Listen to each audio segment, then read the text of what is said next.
Okay, could you take the roll call, please? Yes. Trustee Cates, Here. trustee McMahon, Present. trustee Flood, Here. trustee Michaud, Present. trustee Kane, Here. trustee Riley. Here. I believe that's everyone. I'm also here. Ready, and I don't know if, Trustee McCarthy. Here. and I know that faculty members, I know that Clyde Mitchell cannot attend today. I know that Tristan Mitchell cannot attend today. Is William Otto here with us, faculty rep? Yes, I am. Oh, good. Good morning. Morning to you. So the first this morning, we're going to entertain a motion to go in executive session. We shouldn't be terribly long, perhaps some 20 minutes.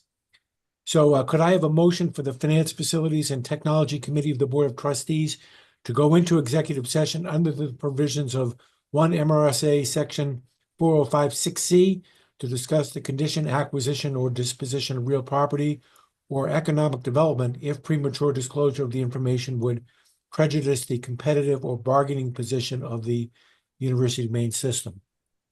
So moved. Second. Moved by trustee Michaud and seconded by trustee Kane. Beth, could you call the roll, please?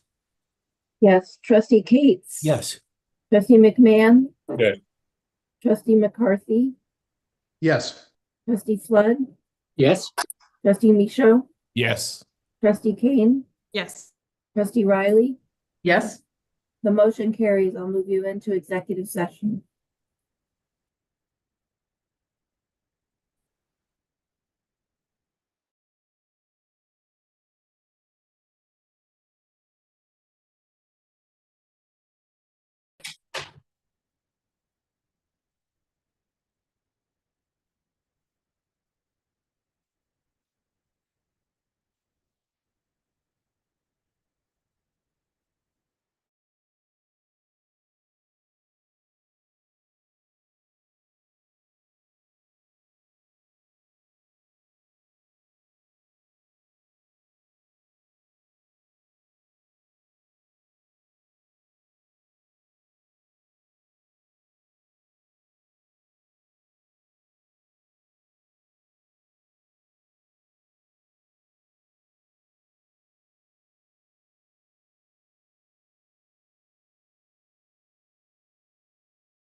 Okay, I think we are all back now in public session, and for those of you who've been waiting for us, thank you for your patience. And thanks to everybody for starting early today. We've just got such a lengthy agenda. It was either start early, go late, or have another meeting, and this seemed like the best thing to do. So thanks for getting up and getting at it early. Just want to remind everyone to please leave your mic muted when you are not speaking. And then I'd like to introduce the first item. This is at tab 1. It's the naming of a couple of roadways at the University of Southern Maine Gorham campus. President Edmondson. Good morning. Thank you, Trustee Cates. Morning. Good morning. We are proposing and seeking authorization to name a roadway after a longtime employee on the Gorham campus. And I don't think I have much more to say than that. Is there any questions or discussions about this item?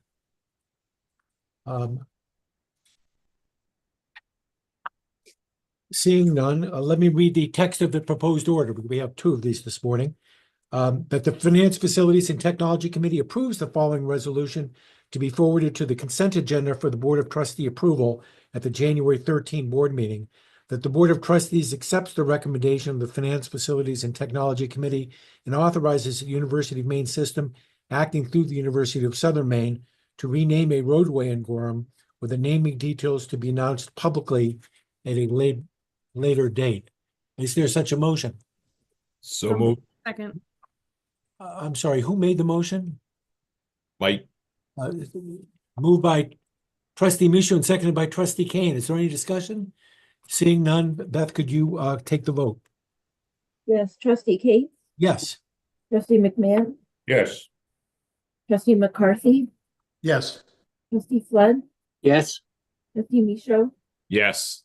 Trustee Kane, Yes. Trustee Riley. Yes. The motion carries. Thank you. The next agenda item, which is at our tab 2, is a naming of a second roadway at the University of Southern Maine. President Edmondson. Thank you, Trustee Cates. Again, this is a proposal. We're seeking authorization to name a second roadway on the University of Southern Maine's Gorham campus after a longtime and beloved employee. Thank you. Any questions for the president? Seeing none, let me read the text of the proposed resolution that the Finance, Facilities, and Technology Committee approves the following resolution to be forwarded to the consent agenda for Board of Trustee approval at the January 13 board meeting. That the Board of Trustees accepts the recommendation of the Finance, Facilities, and Technology Committee and authorizes the University of Southern Maine system, acting through the University of Southern Maine, to rename a roadway in Gorham with naming details to be announced publicly at a later date. Is there such a motion? So moved. Moved by Second. Trustee Michaud and seconded by Trustee Kane. Is there any discussion? Seeing none, Beth, could you call the vote, please? Trustee Cates, Yes. Trustee McMahon, Yes. Trustee McCarthy, Yes. Trustee Flood, Yes. Trustee Michaud, Yes. Trustee Kane, Yes. Trustee Riley.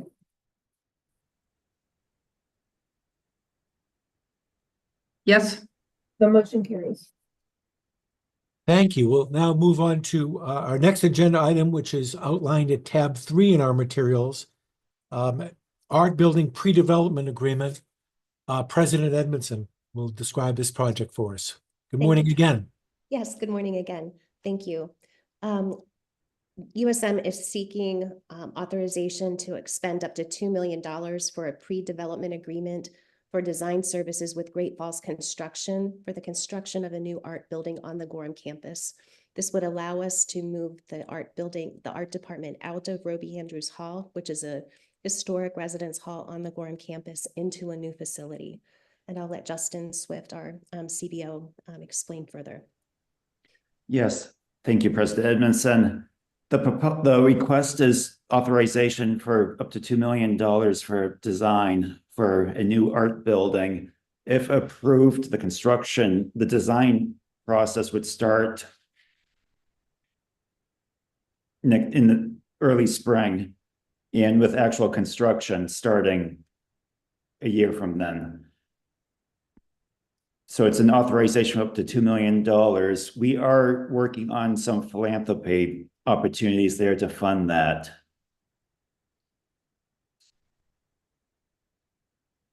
Thank you. Questions about this project? How large a building are we talking about here?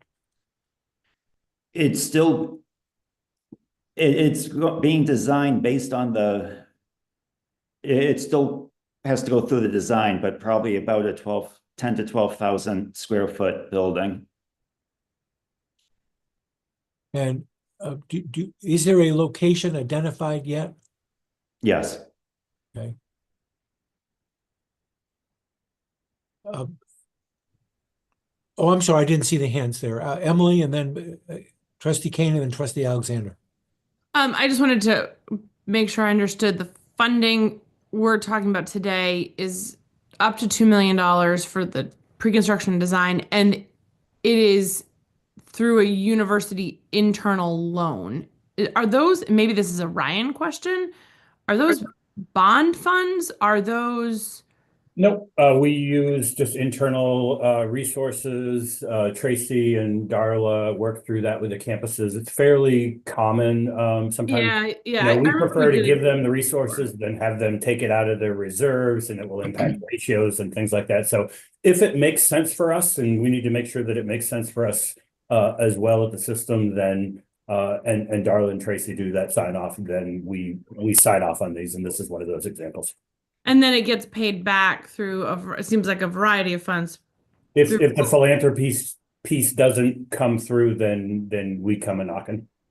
Got it. And we give all of those assumptions for debt service and things like that to the campuses in advance. So it's not like we need them to budget that line. We give them that line in advance, and it's built right into their budget. Got it. Okay, thank you. Thank you. Trustee Alexander. Just wondering if there's an opportunity to combine the needs of the art department with other needs on the campus, and whether there's been any analysis of whether this is the least cost approach to moving the art department in a new building, combining it with some other activity going on, combining the new building with other needs on the campus to share costs perhaps or something. So just wondering what kind of integrated plan might this represent? Thank you. Thank you, Trustee Alexander. So this proposal and this plan was in place was presented to me in my first year as president. And because I had concerns about our budget, I delayed the project for a year so that we could do some of that analysis. We had our facilities management team look at spaces on the Gorham and the Portland campus to see if there was a way to relocate the art department to any other space that we may have.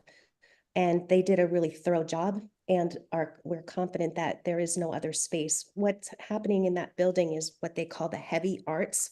So there are kilns, there are there's pottery equipment, there's a wood shop, and there's just equipment that isn't easily moved to another space. There would be a lot of other issues if we tried to do that. We do have some arts happening on the Portland campus, but again, those heavy arts really just need a different structure, different kinds of flooring, ventilation, all of those things that will make the production of art safe and well supported. Thank you. Trustee McCarthy. Yeah, thank you. And appreciate you bringing this forward. I did have some concerns as I read the proposal, particularly as it related to the 2 million that went into 13 million that went into maybe renovating a dorm, that, I thought we should have worked backwards the other direction on this one, given that, I want to make sure we're good stewards of the capital we have and make sure that we want to do the Roby Andrews Hall process as a full package. So that was a concern. The other thing I was thinking about was, as it relates to the location of moving the arts, like how did you think about a new facility in Gorham versus in Portland? And like what was how did that all fit together? And then the third one is there's a sizable amount for donor prospects in addition to E&G? And what's the, I mean, obviously that's a fluid process and it sounds like it's early days, but 5 million amongst what we have to do for the main center, amongst everything that's happening, is a big chunk of dollars that we have to raise. And so that also jumped out at me. Yeah, so I hope I will answer your questions in a stepwise way. If I miss something, just let me know, Trustee McCarthy. Thanks. But as I understand it, your first question was, why aren't we just bringing forward a proposal to renovate Roby Andrews Hall? Is that what I heard you ask? It's more of it to me, like it was knit together, right? And so like if we don't want to do that, and then, you know, is the 2 million the right move right now? You know, like they sort of, or are we going to waste the 2 million because we don't want to do that? They sort of, as they were put together in my mind, I thought we should talk about it a little more holistically as a group. Yeah, and we're trying to we're trying to work to make sure we're doing our due diligence and following the correct processes and expectations of the Board of Trustees. So whether we renovate Roby Andrews Hall or not, we still need to move the art department. So that's why we started with the art department. I don't believe the $2 million will be wasted. We are looking for philanthropic support for the art building, much as we've had with the Cruz Center for the Arts. So we're working closely with the USM Foundation to identify people who may be interested in that particular space. And so, I mean, and then when we talk about the Roby Andrews Hall, I think one of the things that will be important to consider as well is that it is on the historic registry. There are opportunities for historic tax credits to come into play. So we're looking at all of the different funding options for that particular space. But like I said, we have to start first with the art department because that feels like the most pressing part of what we need to do at the moment. And then we'll work to seek approval separately for Roby Andrews Hall and for the remainder of the project. I don't know if that got at everything you were asking for, Trustee McCarthy. Please let me know if I've missed something. It addressed all the questions. Thank you. Okay, thank you. Thanks. Trustee McMahon. President Edmondson, could you tell us roughly how many students are involved in these programs, both undergraduate and graduate? Yes. This is an area where we've seen growth. In fact, I was just looking at Tableau earlier today, and our art programs have, goodness, they're undergraduate and graduate over 200 students, but they have been on a steady increase. So, for example, the visual arts program has increased by about 20 students over the past 5 years. And we are also, our art department is carefully analyzing and considering the addition of master's degree programs because we see that as an area of growth for USM. And I have a conversation later today with the president of MECA just to coordinate and make sure that any graduate programs we're adding are areas that will be complementary to what's being offered already at MECA. And so we're not in competition, but we're finding ways to bring new programs here. Chair Riley. Sorry, having a little.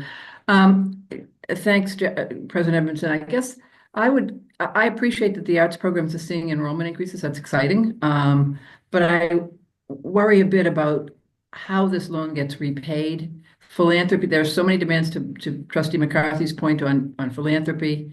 And this board has been burned before by proposals to increase enrollment in this demographic cliff that doesn't occur.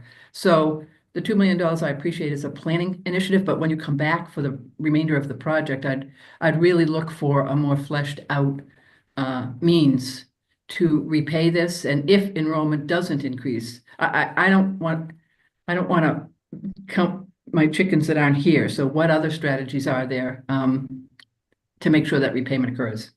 I appreciate that. And I think this is a conversation Justin and I have had at length. Both of us tend to budget in a very conservative way. And I know that Justin has already started looking at FY27 and 28 and building in the costs if this was fully financed through a loan so that we can be planning for that. And then any philanthropy or historic tax credits or other funds that would come in would help to decrease that. Justin, I don't know if you want to say anything more about that, but I know that you have it built into our models. Yes, we are, as a campus, we are building out budgets 3 and 4 years out. And, as you know, we are working through a structural gap too, that we are slowly addressing and reducing each fiscal year.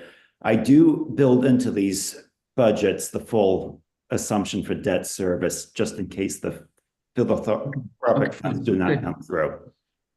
Good.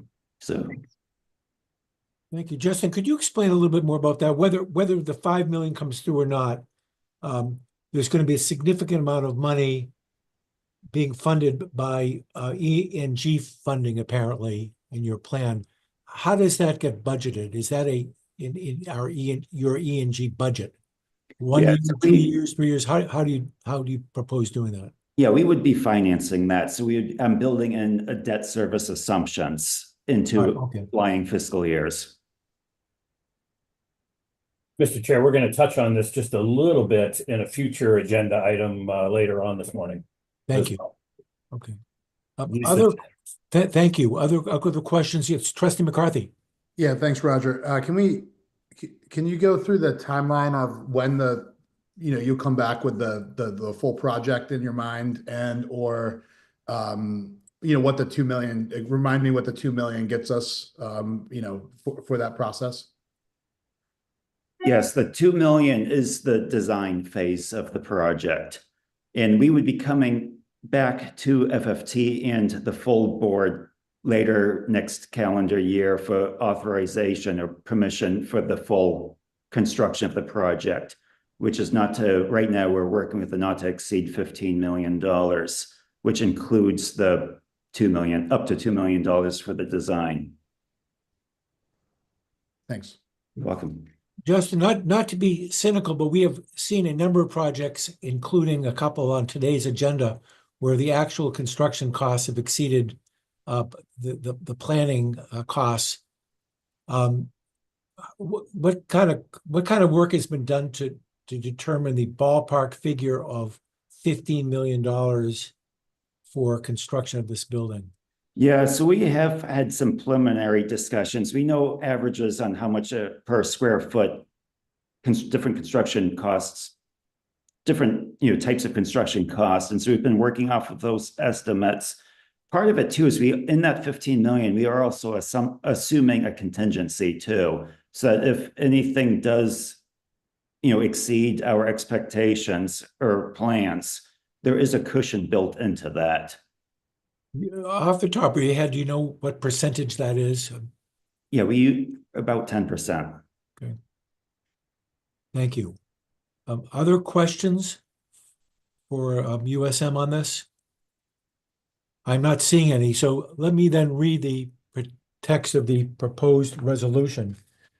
That the Finance, Facilities and Technology Committee approves the following resolution to be forwarded for Board of Trustee approval at the January 13, 2025 board meeting, that the Board of Trustees accepts the recommendation of the Finance, Facilities and Technology Committee and authorizes the University of Maine system acting through the University of Southern Maine to expend up to $2 million for a pre-development agreement for design services with Great Falls Construction, Great Falls or developer, for the construction of a new art building on the Gorham campus. Is there such a motion? So moved. Moved by Second. Trustee Kane and seconded by Trustee Mishu. Is there any further discussion on the motion? Seeing none, Roger, Yes. one quick question. please I'm do. making the assumption that this will be an energy efficient building, a LEED building or similar. Can somebody confirm that? We are looking to make the building as energy efficient as we possibly can. Going for LEED certification does increase the total cost of the construction. That is something that we are looking at right now, but we have not committed to it at this point. Thank you. Thank you. Any further discussion? Seeing none, Beth, could you call the roll? Yes, Please. trustee Cates, Yes. trustee McMahon, Yes, trustee McCarthy, Yes. trustee Flood, Yes. trustee Michaud, Yes. trustee Kane, Yes. trustee Riley, Yes, motion carries. Thank you. Thank you. we've now approved a project in 2 road names at University of Southern Maine. Anything further right now, President Edmondson? Okay, thank you. Thank you very much. Okay. Move on now to the next agenda item, which is at tab 4 in our materials, modernization of the Witter Farm at the University of Maine, seeking an authorization to increase the project budget. President Farini Money, good morning. Good morning, Trustee Cates. Good morning, everybody. Thank you for considering this proposal. We have brought requests to you about modernization of the Witter Farm to you twice. In June of 22, the initial expense was requested, and then in 23, we increased that expense to up to $2.6 million. This is for the long-needed renovation of our J. Franklin Witter Teaching and Research Center, which is located in Old Town. And the project included a modern dairy facility, the renovation of 2 existing barns, and demolition of 4 existing barns based on that property. We are coming to you today because of increased costs as this construction has proceeded. And so the request is to authorize an increase in the project budget of $900,000 for the continuation of this work and for the conclusion of it. We can go into great detail about what has caused these increases if you would like. And Kelly Sparks is with me to help, but wanted to put it here and in front of you and then have discussion. Thank you very much. Questions from the committee? I'm not seeing any. Is this project in construction now? Yes. Okay.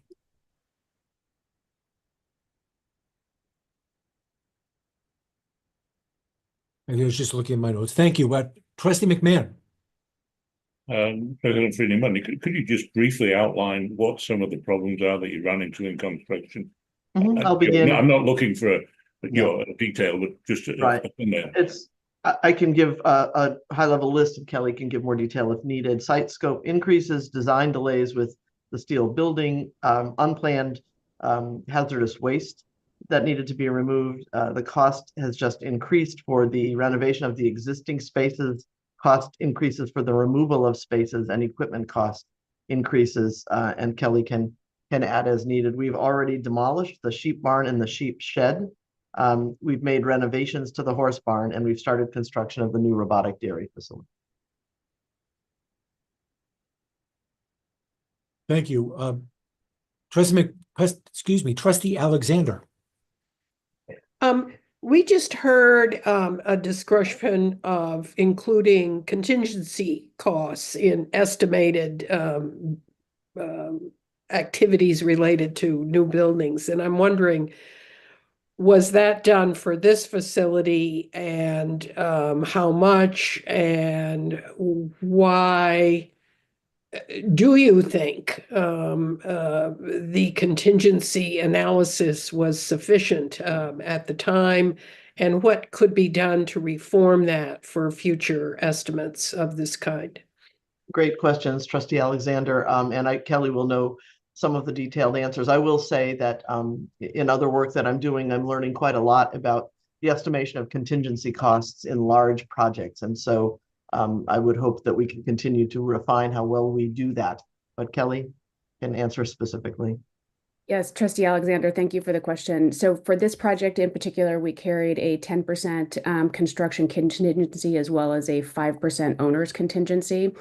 The issues here, I think the issues stem back to our estimating process and not the contingency that we carried. So there was a couple of unforeseen issues related to the Witter Farm. One, in the time we demolished the building, there were hazardous materials in the ground that were unforeseen. So I'll call them the unforeseen issues.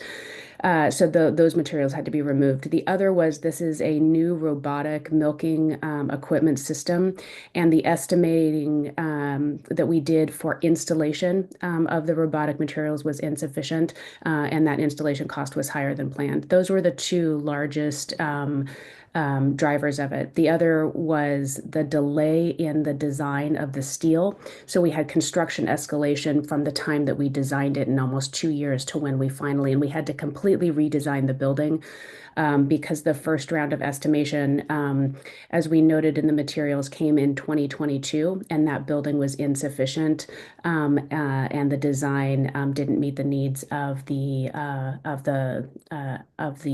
academic unit that we were designing for. So I think the process improvement in here is to update what we've put in place is what we call a project agreement.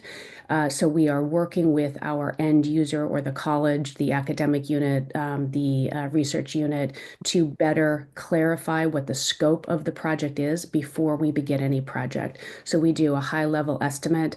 We determine what the program, so when I say program here, it's the architectural program for the unit, the square footage allocation, the type of space. We look at a cost per square foot analysis for the types of space. So for example, a research intensive space is much more costly to build than a residential space. And we agree to that upfront scope now. That was not in place at the time of Witter Farm. And I think that's why you've seen us come back twice with this project. I anticipate those process improvements and the work that we've done in collaboration with CPPM.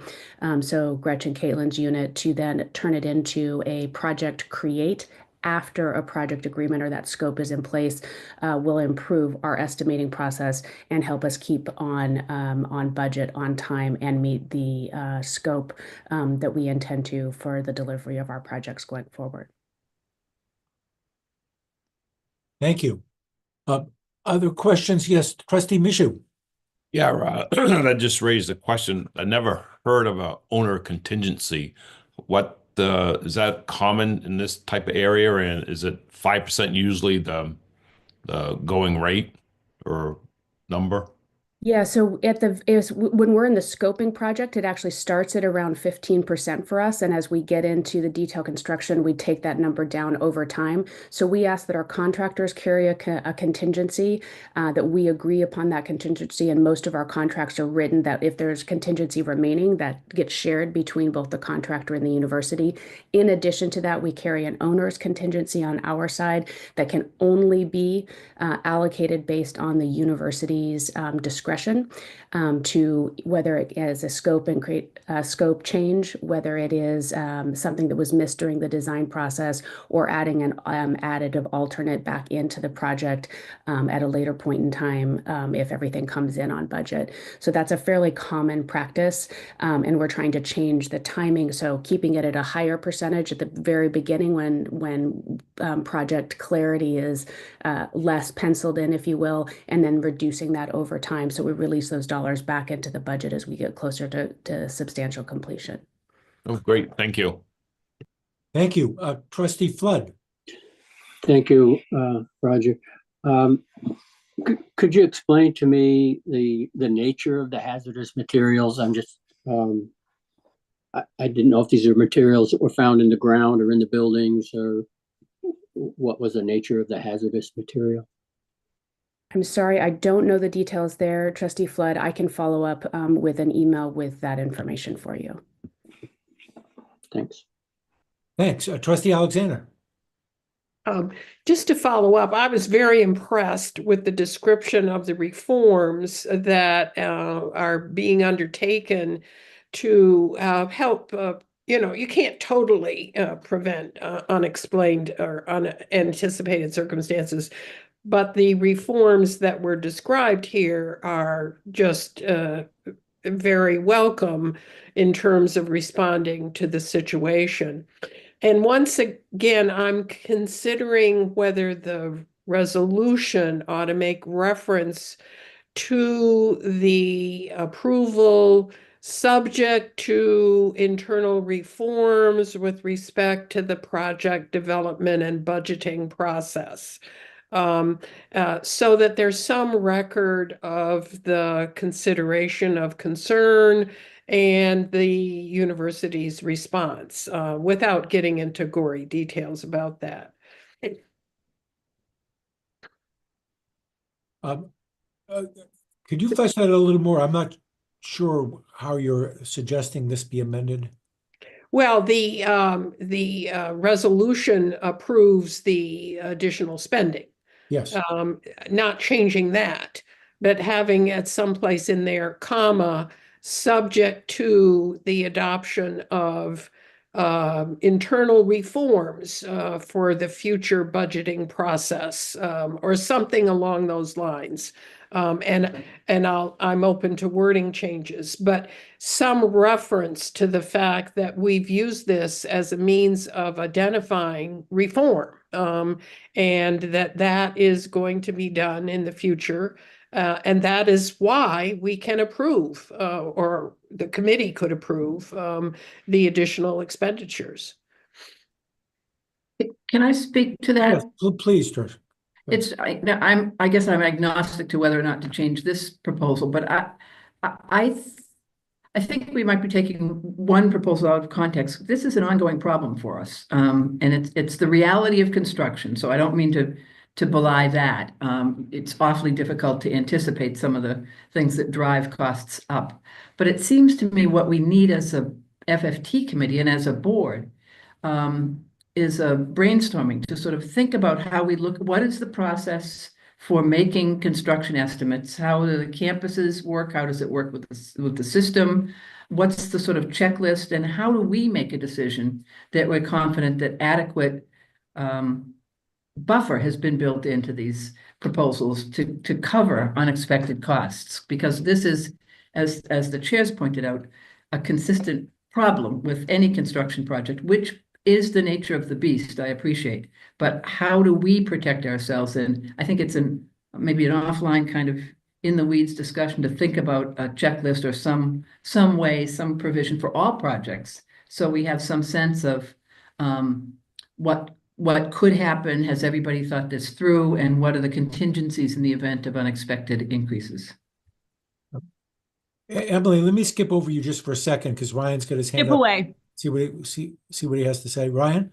Yeah, I'm struggling because I agree with the intent here. We want to make these process changes. We make process and improvement changes all the time in everything we do. And I would not want to, every time we bring those to you as here's how we've improved the process, it becomes now, part of a motion. We're going to make those changes because they make sense, not because we said it and we need to be held accountable for it. So on one hand, I'm happy to talk about those changes and I think they're a great idea and that's why we're going to do it. I don't know why we would make that change contingent on this project. We've already done that. So I'm trying to, we would go off and separately would do this and then we'd have to come back and say, we did that work and now can you sign off on that project we told you about? We know what you're looking for here. We think we can accomplish it without adding to this motion. But again, that's certainly your call. Well, and I would point out the minutes will reflect this discussion, and that's our public record.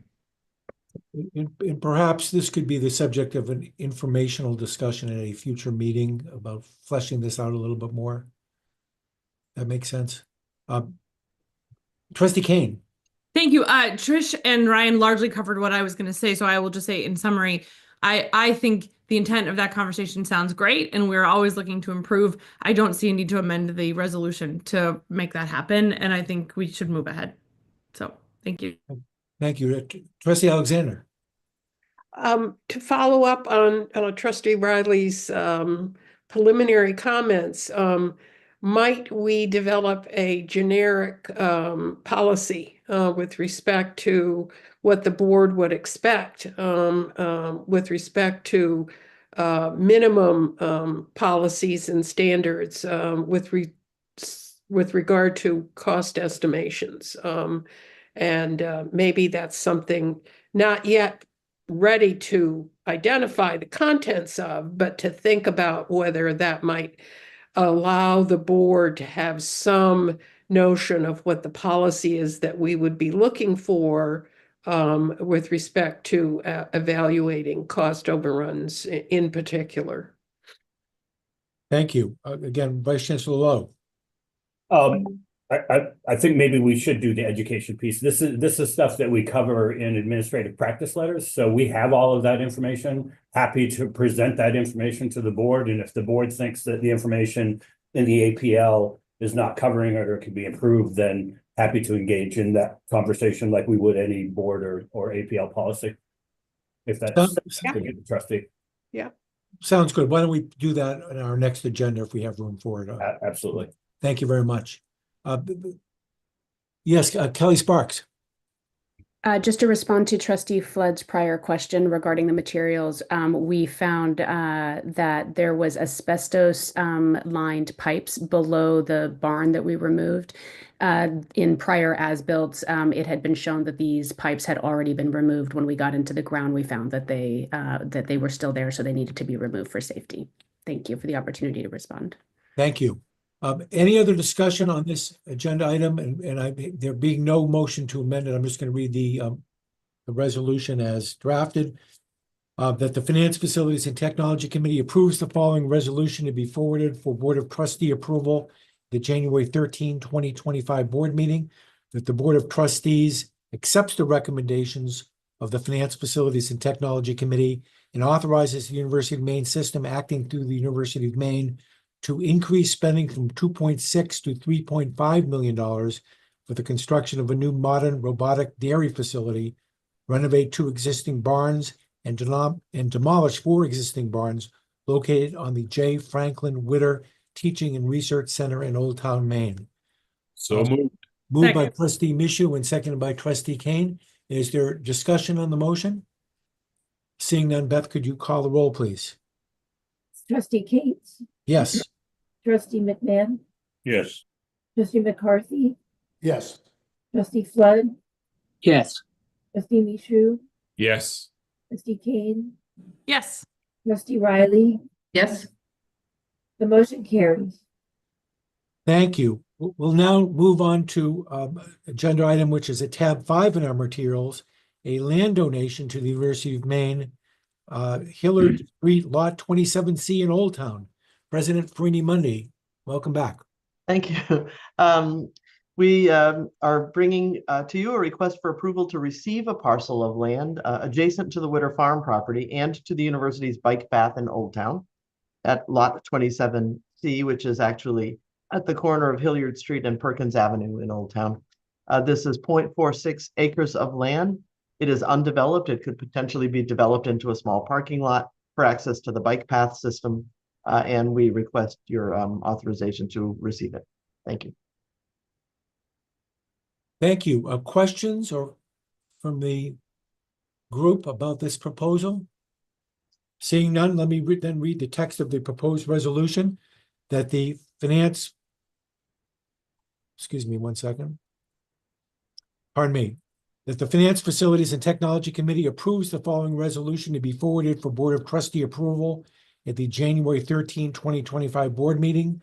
That the Board of Trustees accepts the recommendation of the Finance, Facilities, and Technology Committee and approves the University of Maine system acting through the University of Maine to accept the donation of a parcel of land of 0.46 acres from Nancy Nolet adjacent to the Witter property and university's bike path identified on the Old Town, Maine tax map as Lot 27C, Hilliard Street. Is there such a motion? So moved. Second. Moved by Trustee Michoud and seconded by Trustee Kane. Is there discussion on the motion? Seeing none, Beth, could you please call the roll? Yes, Trustee Cates, Yes. Trustee McMahon, Yes. Trustee McCarthy, Yes. Trustee Flood, Yes. Trustee Michoud, Yes. Trustee Kane, Yes. Trustee Riley. Yes. The motion carries. Thank you. We'll then move on to the next item, which is at our tab 6, a self-funded energy plan with a biomass plant for the UMPI campus. And as I understand it, this is being presented this morning as will be presented this morning as an information item only with no board action for reasons which Vice Chancellor Lowe will make clear. And I'll turn it over now to President Rice and also to Vice Chancellor Lowe on this agenda item. Thank you. Thank you, Mr. Chair. I'll just cover the first part. We just are so excited about this project, we just got ahead of ourselves. So one of the agreements that we have with this committee is that when we have items that have costs that exceed $5 million, we like to bring those to you as an information item first, so that we're not presenting and then asking you to vote on something that you know at the same exact meeting. That was kind of what our intent was, but I think we got signals crossed here. And so what we would like to do is pivot to present all of the information for this great project. And we've had similar projects at Farmington that we've talked about the benefits of before. So love the project. We'll talk about the project, but would ask that we take no action. We would proceed with the energy audit under our management authority. It's a $40,000 item. And then what we do is we come back to you in March, present the audit findings, the strategy, and then get your approval at that time when we've got the full picture. So that would be our plan and our request. And if there are no questions about that, Mr. Chair, then I defer the details to the campus. Any questions of Vice Chancellor Lowe about that? Seeing none, well, then switch over to President Rice. President Rice, we're disappointed this morning because we understand you've had some interesting clothing over the course of the week, and you just have a shirt and tie on this morning.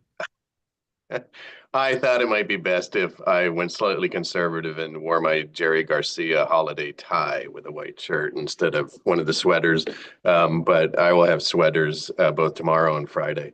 I'd just like to say I'm very pro sweater. I think you could have done it. It's just going to say it for the future. I wanted to give Jeff St. John a break because he clearly was at the breaking point yesterday in a couple meetings. So, yes, my thanks for the clarification from Vice Chancellor Lowe. This really should be the first X under board information in regards to this proposal. This really is our commitment to meeting a couple of the UMS strategic plans, commitments, including strengthening financial sustainability and our infrastructure management, and leveraging innovative partnerships with third parties. The reason why this is a really important informational point is we had received approval in August to move forward with the replacement of boilers in one of our major buildings, Kelly Commons, and that houses all of the student activities as well as our cafeteria and other essential functions, meeting areas. It's where the board meets when they come in May, for instance. So we were looking to replace those boilers at a cost of $1.5 million. We'd like to cancel that, and move forward with a plan as just outlined by the Vice Chancellor to look at, rather than just a change of boilers, to look at the development of a biomass plant, which will also include the replacement of the energy in the Kelly Commons, but also meet the needs and modernize our energy efficiency on the campus. And again, as noted, this would follow along with the efforts instituted at the University of Maine at Farmington. And so we'd be looking for the approval to, looking to for the informational move here that we would go forward with the planning process for this, and then put forward to the board a formal request for approval for the financing. Again, this would be financed by the institution. We are very fortunate to be able to do that. So, and this will really ensure that we're able to move effectively forward with our aging facilities, which again require expedient replacement. So my thanks for all of the attention to that. And I will ask my CBO is here, and Betsy Sahil SB can talk to a couple other points and ask and answer any specific questions about this project. Good morning. I want to suggest that the thought of putting this forward as board action is a representative of my impatience for how I work And both Vice Chancellor Lowe and President Rice can say that's not atypical of me. So I apologize that I was skipping steps. We have had in the last week a huge power outage up here, and we have had the good fortune to be able to identify all our underground cabling, which is we're one of 2 campuses in the system that is underground with its electrical feed, and the other is Orono. So we are in a position to be able to build a plant that would then allow us to ignore the weather, keep our students safe, keep our buildings safe, and move forward successfully in a much less expensive way than we are currently realizing. So when we work with Trane in January, the end of December and January, for the energy audit on campus, we'll be able to come back to you with results of the audit, and then what I call a sharper pencil on the costs, which will also define the implications for the campus, timing and implications for the campus. So thank you. You'll hear from us again this spring. Thank you. Questions for the president or for Betsy Saul? Yes, Trustee Flood. Thank you. I'm totally supportive of the project, and I do recall watching the same things happen at University of Maine at Farmington. So congrats on the forward thinking. You have solar up there too, and I just didn't know, is this going to be as important, big as, smaller than the solar activity that we also utilize?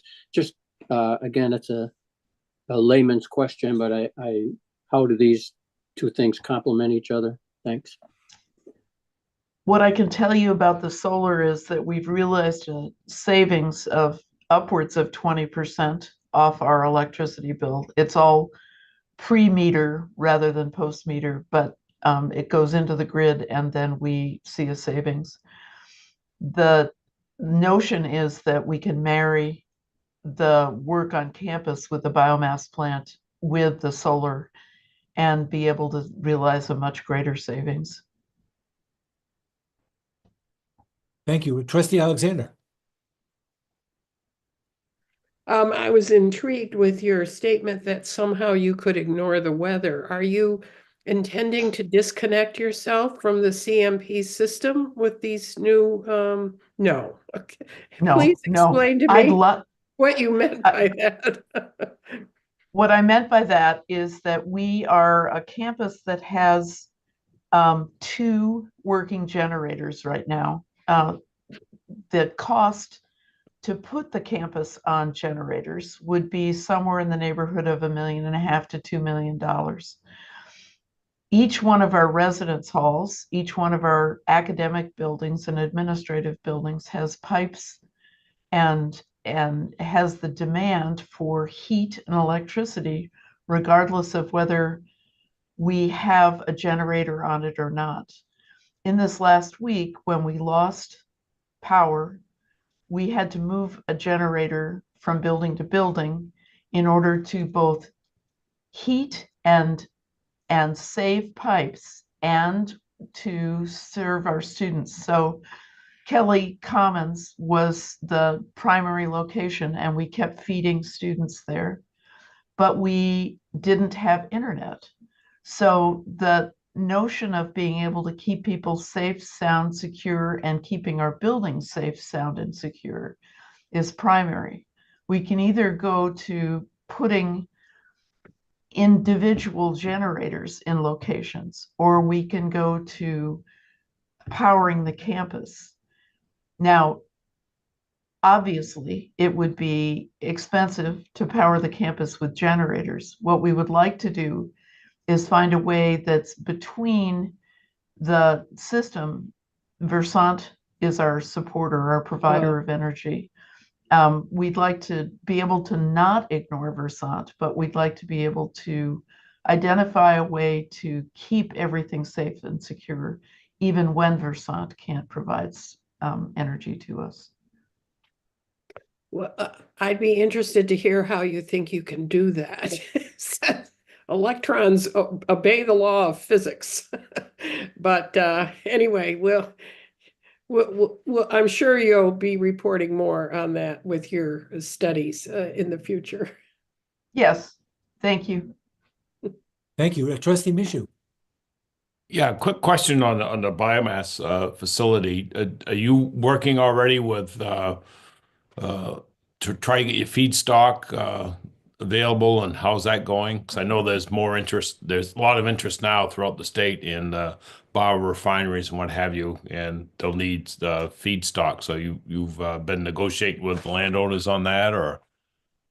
We haven't negotiated yet. We kind of needed to go through the approval process before we suggested that we were going to be a buyer, but we have 5 options for buying up here. And I believe that if we put it out to bid, we'll be able to find exactly the same result that Farmington did, which is great providers. Great. Thank you. Thank you. Trustee McMahon. If I look at Ryan's 5-year, multi-year financial analysis, your projected growth in credit hours is phenomenal. Are you factoring that growth into this energy plan? And in real terms, what does that mean in terms of space to meet the sort of projected credit hours? And I know it's all CBE. Well, it doesn't increase the demand for space on our campus. It increases the demand for connectivity. So being able to maintain the electrical connection and maintain the internet is essential to our growth.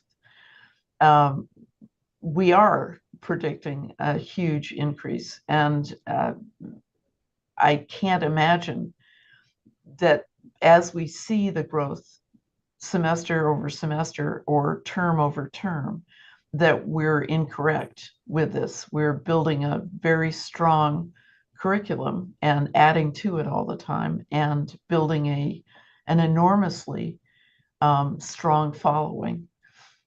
So our goal is to be able to keep servicing them, keep servicing all who are interested from wherever in the world. But to do so, we've got to be able to communicate with them all the time. Yeah, I would add too to that I think centralizing that option through the board, through the biomass plant will allow for that in a way that having disparate generators at different sites. So, and the other issue that we discovered this past week, of course, is our students were still doing work from wherever they were located across the country or in other nations. But our faculty are still 85% of our faculty are geographically located here, and none of them were able, unless they had their own generators at their own homes, were able to do the work. So this would allow faculty to work from the campus, even if there were situations such as this where the grid was offline. So am I understanding from this conversation that with this phenomenal growth that's projected, there's no increase in overhead, there are no additional positions, there's no space needed for people? This is just all pure margin at the tuition level? It's margins at the tuition level, but it is also reflective of growth in staffing, and the staffing that we're looking at, both on the teaching end for adjuncts working from other institutions, working from other universities in the system. It also includes staffing on campus, because as we've seen, we have a demand in admissions for a huge number of staff to be able to handle 1,000 applications at a time. In the Your Pace program, the number of advisors and specialists that we have has increased. in the registrar's office, the number of staffing has increased. So we've reflected that in the MIFA to be able to identify what our growth demand will be for operational costs on the university level. Thank you. Other comments or questions about this project? Again, we're not going to take action on it today. I'm not seeing any, so thank you very much for your presentation. Anything further you'd like to add? Betsy? I'll just add that I promise we won't be able to defy the laws of physics, but so we'll provide Trustee Alexander something that explains that appropriately. Thank you. All right, then we'll move on to the next agenda item, which is at our tab 7, staying at the UMPI campus, dental lab construction and furnishing. President Rice. Yes, apologies, sir. I'm just opening up my appropriate tab here.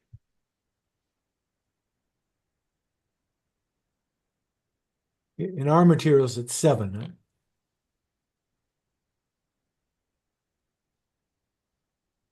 Yes, so the dental lab, and again, this is requiring some action here in regards to our needs for the construction of a dental lab, and also to explain when that should go online. So we are looking for this program to go online or to start serving students in fall of 2026. The reason for the cost here for the budgeting is we did receive $750,000 in federally congressionally directed spending toward the engineering, renovation, construction, and delivery. But the overall cost of that renovation and equipment is much closer to 1.8 million, as you're seeing here. So we are fortunate to be able to encumber and provide for that cost for that construction.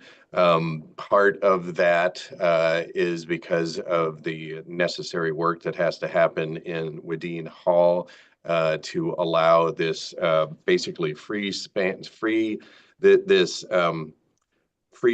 space within Wadeen Hall that will be accessible to external clients. To be retrofitted to meet those needs, as well as the health and safety needs that are required.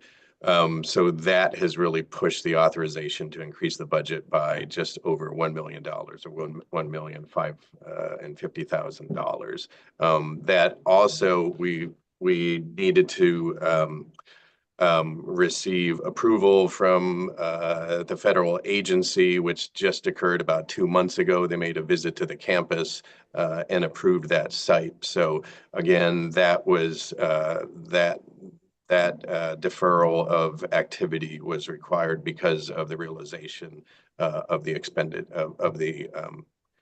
additional costs that would be part of that whole project. But we are now prepared, have approval from the federal agency to move ahead with this plan, and that this will allow us to start construction early this summer, complete it in the fall, which will then allow for marketing for the program to be underway in fall 2026. And as you know, we'll meet very pressing needs, particularly in Aroostook County and this area of dental health. I'll turn it over to Betsy Espy if she has anything specific to add to this request.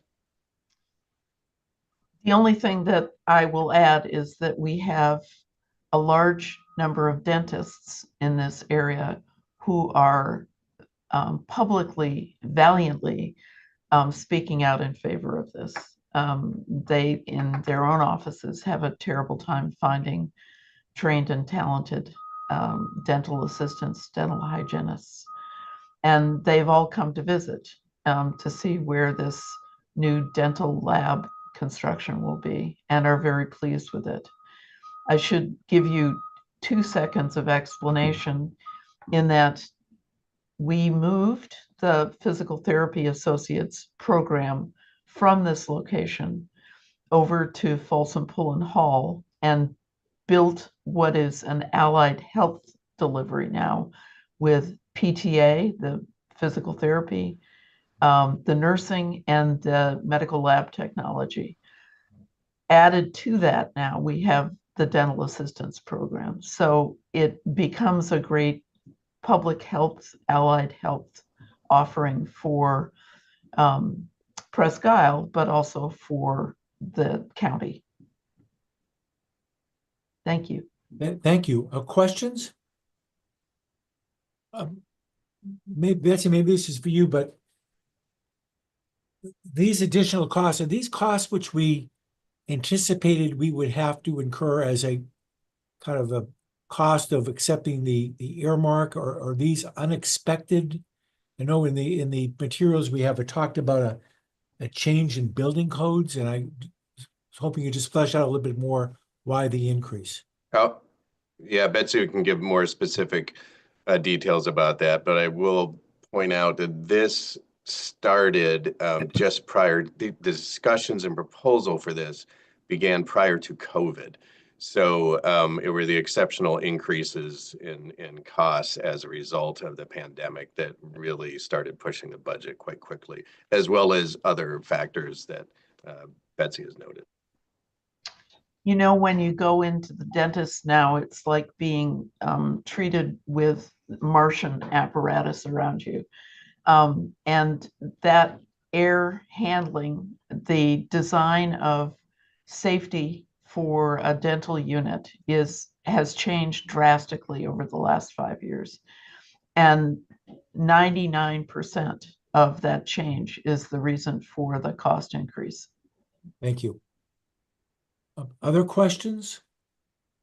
Seeing none, then let me read the text of the proposed resolution that the Finance, Facilities, and Technology Committee approves the following resolution to be forwarded to Board of Trustee approval, or for Board of Trustee approval at the January 13, 2025 board meeting, that the Board of Trustees accepts the recommendation of the Finance, Facilities, and Technology Committee and authorizes the University of Maine system acting through the University of Maine at Presque Isle to increase the dental lab project by $1,050,000 using reserve funds.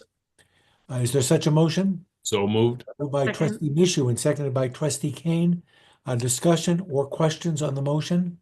Seeing none- Sorry, I wasn't Yes. flashing it with my hand. Is there any role for philanthropy in this, and has that been explored?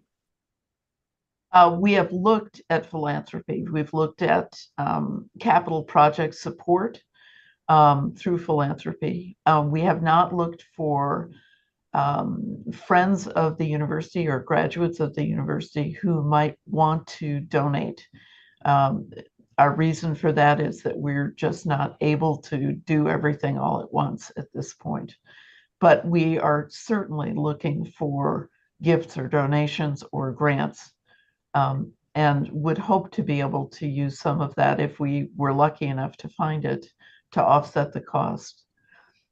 It may be useful for you also to know that the sale of Holton Higher Education Center and the sale of Skyway are funding the new location. Thank you. I'd also add too, we were fortunate with the renovations for Woodine Gymnasium to receive donor support. So as Betsy said, hopeful that moving forward, we'll be able to receive some support for as we see this facility develop. Thank you. Any other comments or questions on the pending motion? Seeing none, Betsy, could you call the roll, please? Trustee Cates? Yes. Trustee McMahon? Yes. Trustee McCarthy? Yes. Trustee Flood? Yes. Trustee Mishu? Yes. Trustee Kane? Yes. Trustee Riley? Yes. The motion carries. Thank you. We'll now move on to tab 8, which is the suggestion for Bangor Hall disposal recommendation. Good morning again, President Cushman. Good morning. Yes, thank you. We are requesting approval to declare Bangor Hall as surplus to the university's needs. This is a a building at sort of the edge of the Bangor campus, and to authorize its disposal through a commercial realtor. And Eileen can give us more information about the building itself. Yes, thank you. Over the past decade, UMA has made a concerted effort to reduce our overall footprint across the state. As part of this initiative, we've focused on increasing building utilization and identifying properties that can be vacated, demolished, or sold. And Bangor Hall is one such property. Built in 1955, the 11,000 square foot building has a net asset value of 53%. Significant repairs, including a new roof, updated HVAC system, exterior repairs, and drainage improvements are required for the building to function as intended. These repairs are estimated to exceed 1.5 million and would need to be completed in the near future for us to continue its use. Given the availability of more suitable space on the Bangor campus, UMA is proposes disposing of this property. A CMA, or competitive market analysis, was conducted in November, and it estimates that the building, situated on 2.35 acres, has a market value of $625,000 in its current state. Once this is approved through the BOT, we would like to list it with a realtor. So we're open to any questions. Thank you very much. Questions about this proposal? I'm not seeing any, so last chance, no. So I'll read the text of the proposed resolution that the Finance, Facilities, and Technology Committee approves the following resolution to be forwarded for Board of Trustees approval at the January 13, 2025 board meeting. That the Board of Trustees accepts the recommendation of the Finance, Facilities, and Technology Committee and authorizes the University of Maine system, acting through the University of Maine Augusta, to sell Bangor Hall at fair market value with all final terms and conditions subject to review and approval of the University of Maine system. Is there such a motion? So moved. Moved by Trustee Micheaux and seconded by Trustee Kane. Is there discussion or further questions about this proposal? Seeing none, Beth, could you please call the roll? Yes. Trustee Cates, Yes. Trustee McMahon, Yes. Trustee McCarthy, Yes. Trustee Flood, Yes. Trustee Micheaux, Yes. Trustee Kane, Yes. Trustee Riley. Yes. Motion carries. Thank you. So we only have one other item that it's going to take board action on this morning. So we're going to try to get that out of the way now, and we'll skip to tab 17. It's a building acquisition request from the University of Maine Augusta for a building at 125 Community Drive. President Cushman. Yes, thank you. So with this, we are requesting authorization to purchase a building that is adjacent to our Augusta campus. UMA plans to use the space for administrative functions like admissions and early college, to free up space in the Randall Student Center for our growing student life activities and academic programs. And Eileen can discuss the finances of this. Sure. The building is listed for $1.2 million. However, UMA has contracted with CBRE to perform a building assessment to determine the true value of the building, which is going to play a significant role in our negotiations. UMA will use our capital reserves to purchase the building, and then for future lease revenue and capital improvement funds, we'll make any necessary improvements to get our administrative functions moved over there. So we're happy to take any questions at this time. Questions from the group?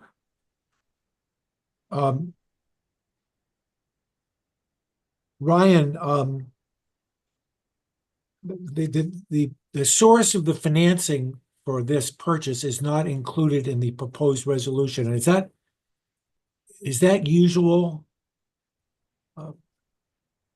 I don't believe it's, typically we wouldn't, I don't think it's a requirement for sure. As Okay. long as we have that information somewhere, either in the A sheet or we've had conversations, and in this case, the CBO talked about the sources. Thank you. Trustee McCarthy. Yeah, I just want to say, appreciate the work on the UMaine Augusta side. If you look at the last proposal and this proposal, and generally as they're thinking about how to better utilize space, and how to make sure that we're using the right space. And I know I know there's been many discussions about this and you've been very thoughtful about it and we, I appreciate it because I know that it's a topic that we will need to continue to drill into across the whole humane system. And I know you think deeply about it. So thank you. Thank you. Other comments or questions about this proposal? Seeing none, I'll read the text of the proposed resolution.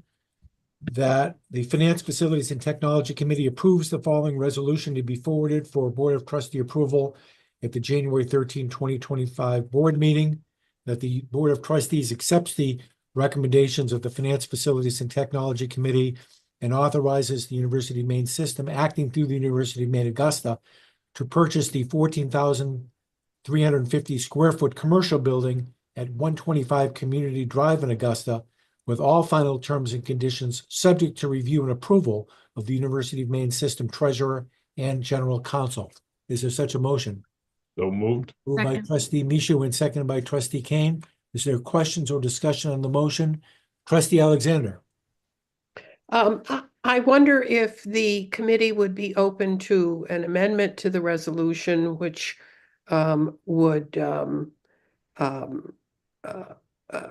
make reference to a master plan of some kind in terms of the action undertaken here. Did you have a specific language in mind? Well, I would like the university to respond to the idea of doing that. That we are amenable to that. So I don't have the wording in front of me, but adding a phrase subject to the UMA master plan somewhere in that resolution. How about or pursuant to or something? Yeah. How about adding a comma at the end of the proposed resolution? Comma, all pursuant to the University of Maine Augusta master plan? Yes, yeah, thank you. Maybe Ryan has a better idea, right? I'd be surprised if this was in the UMS master plan since this opportunity just popped up. So I'm struggling to understand how this is going to work. Would we go, we wouldn't, I hope we're not suggesting, I assume that we go amend the master plan, put this in it, come back. Because if we're going to do that, it's really going to change the process for approval of projects at the system level. Thank you for pointing that out.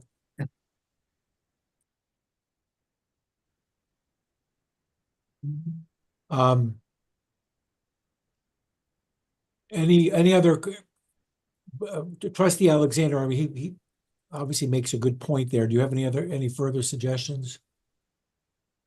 Could I mention we Sure. put a lot of this background material in the A sheet. We've gone back and forth with the committee, with trustees over the last couple of years to improve the A sheet to give you this kind of information.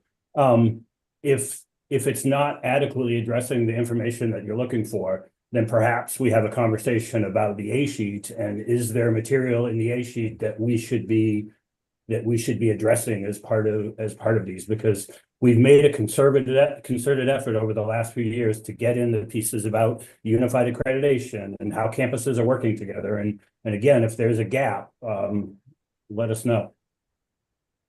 Thank you. Trustee Flood. Thanks. Yeah, I see both sides of that, and it seems to me that we generally are following our plans, and we've got great planners in our organization at the administration. And there are many times when we're lockstep following whatever we had planned to do. And then there are unanticipated things that come up and opportunities that come up from time to time. And I think we have to trust that our administrators, our leaders are going to be, not seeking out wild and crazy things to do, but, finding the ones that slide into our general direction. And I kind of see this as one of them. And I'm okay with the resolution as it's presented. I defer to Ryan on that. And I certainly appreciate Trustee Alexander's concern, because I've been watching her very carefully for the last couple of years and admire how she keeps our organization moving in the right direction. But I think this one would be a bit of an overreach, and I think the resolution as it's presented is fine, and I kind of support leaving it as it is and moving forward. Thanks. Thank you. Trustee Kane.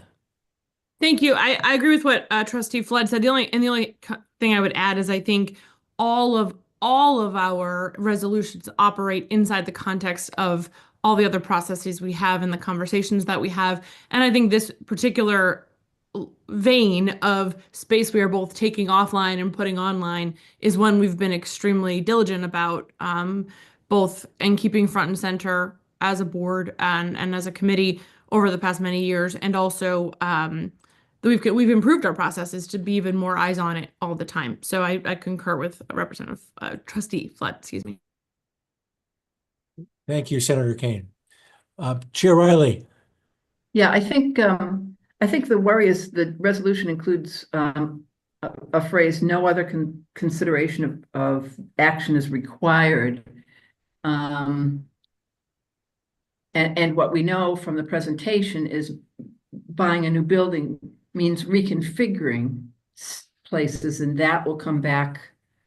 I suspect some of that will come back to the board, and I just think maybe we can address Trustee Alexander's appropriate question by making sure the minutes reflect our understanding that this is part, it may not be part of the master plan, it is part of a larger plan, and the details of that will come back for our consideration at a later date. And if the minutes reflect that, I think we address both the importance of not micromanaging the process, but recognizing that there are bigger issues for the board here in addressing Trustee Alexander's concern. Thank you, Chair Riley, and hopefully the minutes will include just the sentiment you just expressed. Thanks. I don't hear a motion to amend the pending motion at this point. If there isn't one, and I'm not seeing one, then I'll call for the vote, please. Beth, could you take the roll call? Yes, Trustee Cates, Yes. Trustee McMahon, Yes. Trustee McCarthy, Yes. Trustee Flood, Yes. Trustee Michoud, Yes. Trustee Kane, Yes. Trustee Riley. Yes. The motion carries. Thank you. We'll now move on to IT project updates, our usual feature with Vice Chancellor Pacito. Good morning.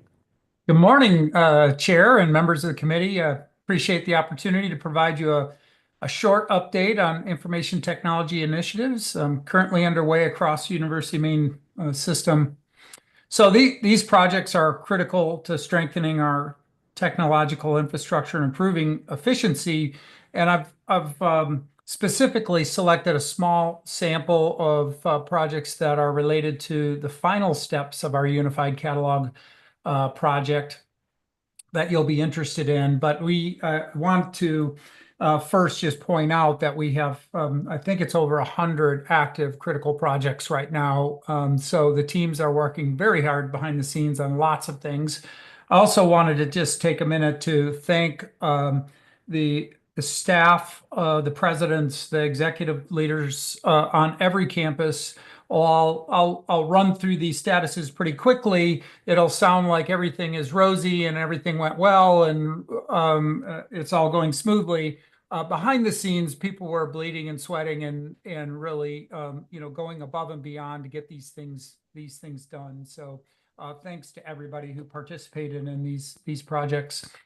So the first one is Course Auditor. This is, again, our attempt to really tighten up our data and systems so that when we release our degree planning, self-service degree planning next fall, students will be able to see very updated, accurate information about their degree options and completion paths. So we recently completed the configuration phase of High Point Course Auditor on November 25th. Our technical team used the simulation mode to generate campus reports, which are now being reviewed to ensure accurate, complete degree audit data. We're about 65% through that assessment process and should complete that this month. The next steps include examining the trends in the reports and coming up with strategies and developing targeted training sessions for our campus staff who do this work so they can better use the tool. These trainings are scheduled for this month and early in January, so things are happening quickly there.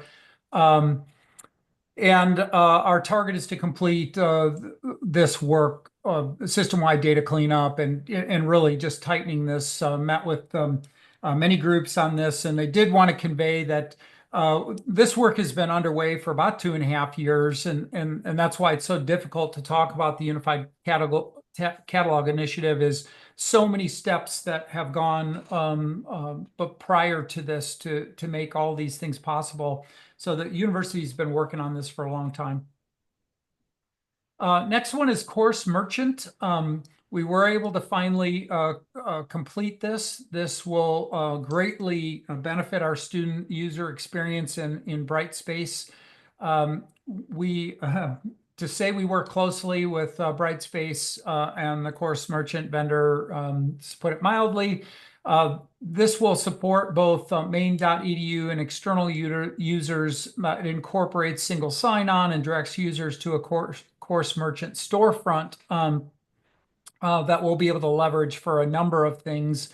And we were able to successfully deploy this in our production environment on November 20th. Jeff, did you want to mention anything about the strategic advantage this provides us? I'll just compliment Robert and his team by noting that the earliest version of our Course Merchant installation was less than perfectly configured, and Robert and his group have done considerable work to make it plug better with Brightspace and thereby serve our micro-credentialing efforts, faculty and staff across the system. It's only going to serve to the benefit of that work going forward in really in every way. Thanks, Jeff. So the next one is Parchment and the diploma transcripts and diploma implementation. The technical implementation of Parchment is now 100% complete. All campuses have tested and signed off on the validation phases. We did this in timing with we call it PALM, but our campus solutions updates, so that the campus solution, that's the student system, was updated. We implemented the Parchment so that we made sure that it's in sync with those updates, and it that happened on December 6th. Then we moved Parchment into production environment on the 10th. So technically, we're 100% done, but we did run into a little nuance right at launch. The intention was that we were going to be running this in parallel with the current vendor we have, and that way, if one fails, you've got a fallback. That's a typical system implementation plan. Well, it turns out that there was a requirement that we had to give the other vendor a 90 days notice on that. We have given Jeff and legal work together to do that communication, and we've given the vendor 90 days notice. So 90 days from now, Parchment will be officially launched, even though it's it's running, it's just not available. So did meet that milestone with a little bit of nuance there. The next one is status update is on the Boomi implementation. Recall that I've talked about this a number of times. This will allow on the back end that we have more options and easier way to manage all the integrations between all of our systems. So that project is on track. Our enterprise service staff completed their initial intensive training, 10 days of training that they had to be sequestered for. We set up a test environment. The production environment went live last week. We have been developing a list of prioritizing what integrations will be moved over to the new system tangentially. We have that list, and we have the first few projects that we're going to move into that system. On the one hand, it's early days. I'm proud of the team for getting this far this fast. So we have the system up and running. They've done the training. Now we have to just start getting things in. I mentioned to Trustee McCarthy last time when he asked about when are we going to start seeing action there? We have decided to tackle a couple of things that are simple but have been painful in the past, integrations that have broken or that we've had to babysit a lot. We're going to do those first. But the big complicated commitment here is getting real-time data syncs between Salesforce and our student system.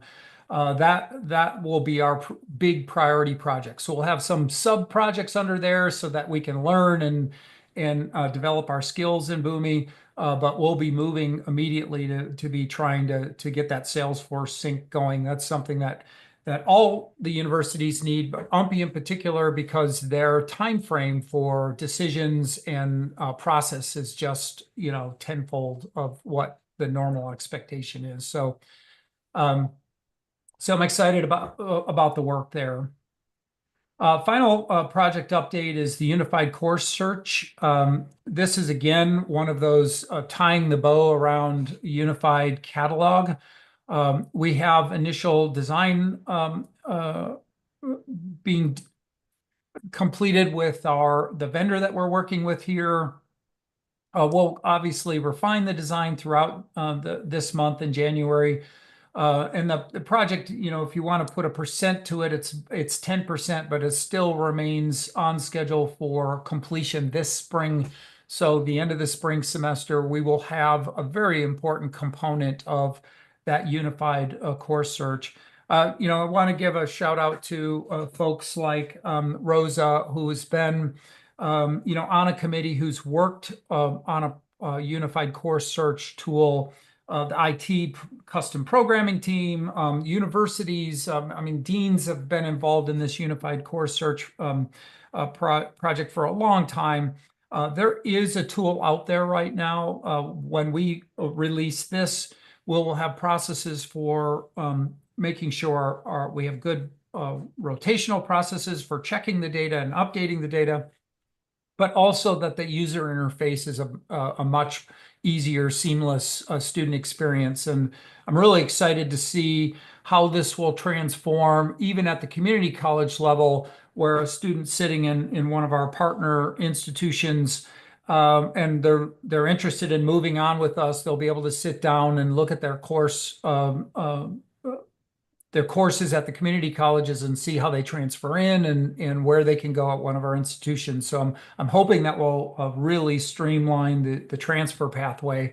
In summary, our IT teams, the staff at every campus are working diligently on all these projects. They're really excited to finally have all of these projects come to fruition and to be able to, I keep saying, tie a bow around them, because there is a laundry list of things that people are excited to move forward on and frankly are.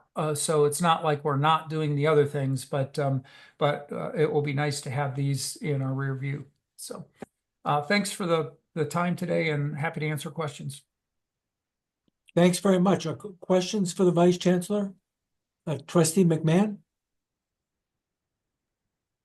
Thanks, Robert. On course search, will the screen that people see be the same for our students, our faculty, students in the community college, faculty in the community college? Because there's been some comments about some of the earlier work where the screens were different, and so it was more complicated for people to give advice. Yeah, that's the big improvement, is that user experience, and it will be the same for everyone. Now, when we go to, we release our degree planning tools, I'm hesitating because I was reminded we do have degree planning. It's not like we haven't done that.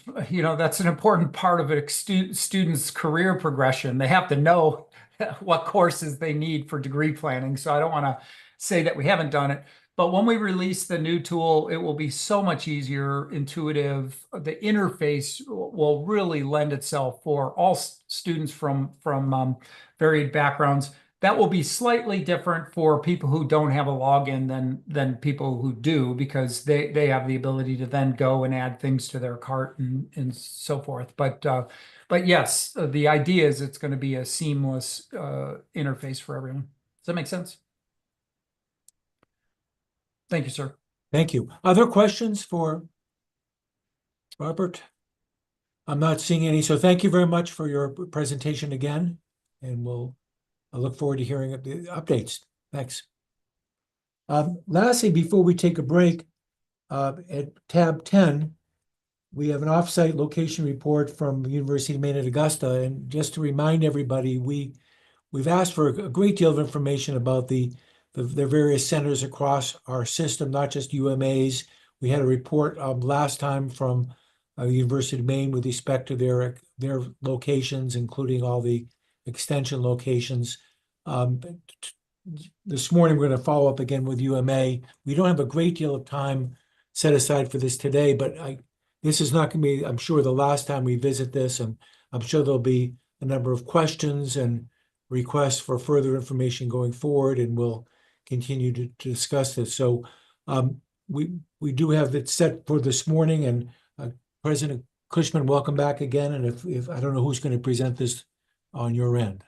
Yes, thank you. Eileen and I will, and Eileen can put up the slides. We really appreciate the opportunity to present this mission-centered aspect of UMA. To the next slide. Good. The state established UMA in 1965 to provide adult learners across the state access to higher education and workforce development that meets state needs. And that means that our mission is to serve all populations. Next slide. Break down barriers to higher education for them and provide them skills for new careers. But also, as a bachelor granting university with a liberal arts base, what we're doing is preparing students with skills not just for one career, but essential skills like problem solving and critical thinking for whatever careers arise in the 21st century. Next slide. And you see, we are living this mission of serving the least resourced and most vulnerable populations with the highest barriers to higher education. You see here some percentages of a number of populations here that we focus on, and we're the highest for these in the system.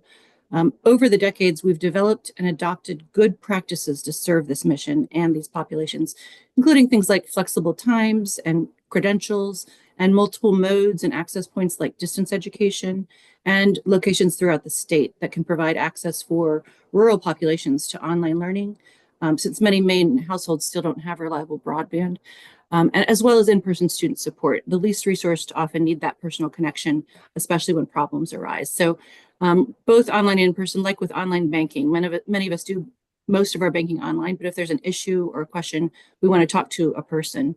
Next slide. And a recent Chronicle publication about the future of higher education refers to this concept in 21st century business to emphasize the need for both online and in person. They use the word phygital, a combination of physical and digital. So that's maybe an explanation of our multiple locations. Next slide. These are the functions many of our locations serve. They serve access and support for the least resourced across the state and workforce development, since our centers work with partners in their local communities to contribute to workforce training and community development. And Eileen will tell you more about these locations. Great, thank you. I'd like to start with an overview of UMA's property portfolio. We currently own 2 campuses, one in Augusta and one in Bangor, as well as a building on Water Street in Augusta, totaling approximately 367,000 square feet. In addition, we lease a variety of properties across the street. These properties include a hangar space in Brunswick, 2 buildings for academic purposes in Augusta, 3 housing units in Hollowell, 5 centers located in various regions, and then we have 2 MOUs for centers, one with USM and one with Eastern Maine Community College. And so that brings our total leased footprint to approximately 142,000 square feet. Overall, 28% of our property portfolio is leased, providing us the flexibility to regularly assess and align our space needs. This approach has allowed for strategic decisions such as the divestment of the South Paris Center in 2020 and the significant reduction of our SACO space this past fall. This mix of owned and leased properties ensures UMA can adapt to the changing needs while managing resources effectively. So UMA's two campuses offer unique signature programs that set us apart. In Augusta, we feature programs like music, art, and medical laboratory technology, while our Bangor campus is the home of the dental hygiene and veterinary technology programs. Hantley Hall on Water Street in Augusta serves as the hub for the architecture program and is actively utilized 7 days a week by students in that program. The layout of our campuses has allowed us to strategically review space usage to identify opportunities for leasing or sharing spaces with our system office colleagues. And that totals approximately 13,000 square feet across both campuses. As mentioned earlier, UMA continues to focus on increasing building density by consolidating services and divesting from underutilized buildings, such as Bangor Hall. These strategic efforts to shed low-use, low net asset value buildings have positioned UMA as a leader in the system, achieving the highest net asset value of the system at 72%. In 2020, UMA leased our first housing unit at Stevens Commons in Hollowell. Since then, we've maintained 100% occupancy each year, even as we added more units. This strong demand has required us to think creatively, leading us to use the Best Western Hotel adjacent to the main campus to meet student housing needs. We currently have 20 students housed in the hotel, and that number is expected to grow with enhanced branding and marketing efforts in the coming year. Notably, student satisfaction remains extremely high. Our housing lease model allows UMA to provide students with a unique experience in these beautifully restored historic buildings, while keeping the costs manageable and flexible for the campus. Each building operates under a 5-year lease with an annual buyout option, enabling us to adjust based on demand. However, given the current trends, we do not anticipate a decline in the demand in the near future. Next, we have our Augusta properties. We have two unique properties in the Capitol. The first is the Capitol Center, which recently celebrated its wall breaking ceremony, marking the start of the physical construction of the space. It had strong support from Senator Collins and Senator King, and we received congressionally directed funding to relocate our cybersecurity and nursing programs to the state-of-the-art facility. Beginning in August 2025, both programs will move in and start holding classes for that fall 25 semester. This property operates on a 20-year lease. The second property is the Augusta Civic Center, where UMA has been a longtime partner. On the first floor, we operate a modest athletic center and a student athlete lounge. And on the second floor, the nursing program currently holds classes and simulations. So that's what we'll be moving over to the Capitol Center this coming summer. Once the Capitol Center is operational and the nursing program has vacated, we're starting the review now, but we'll be reviewing it for new opportunities for academic programs to utilize that space. And the lease for the Civic Center expires in December 2026.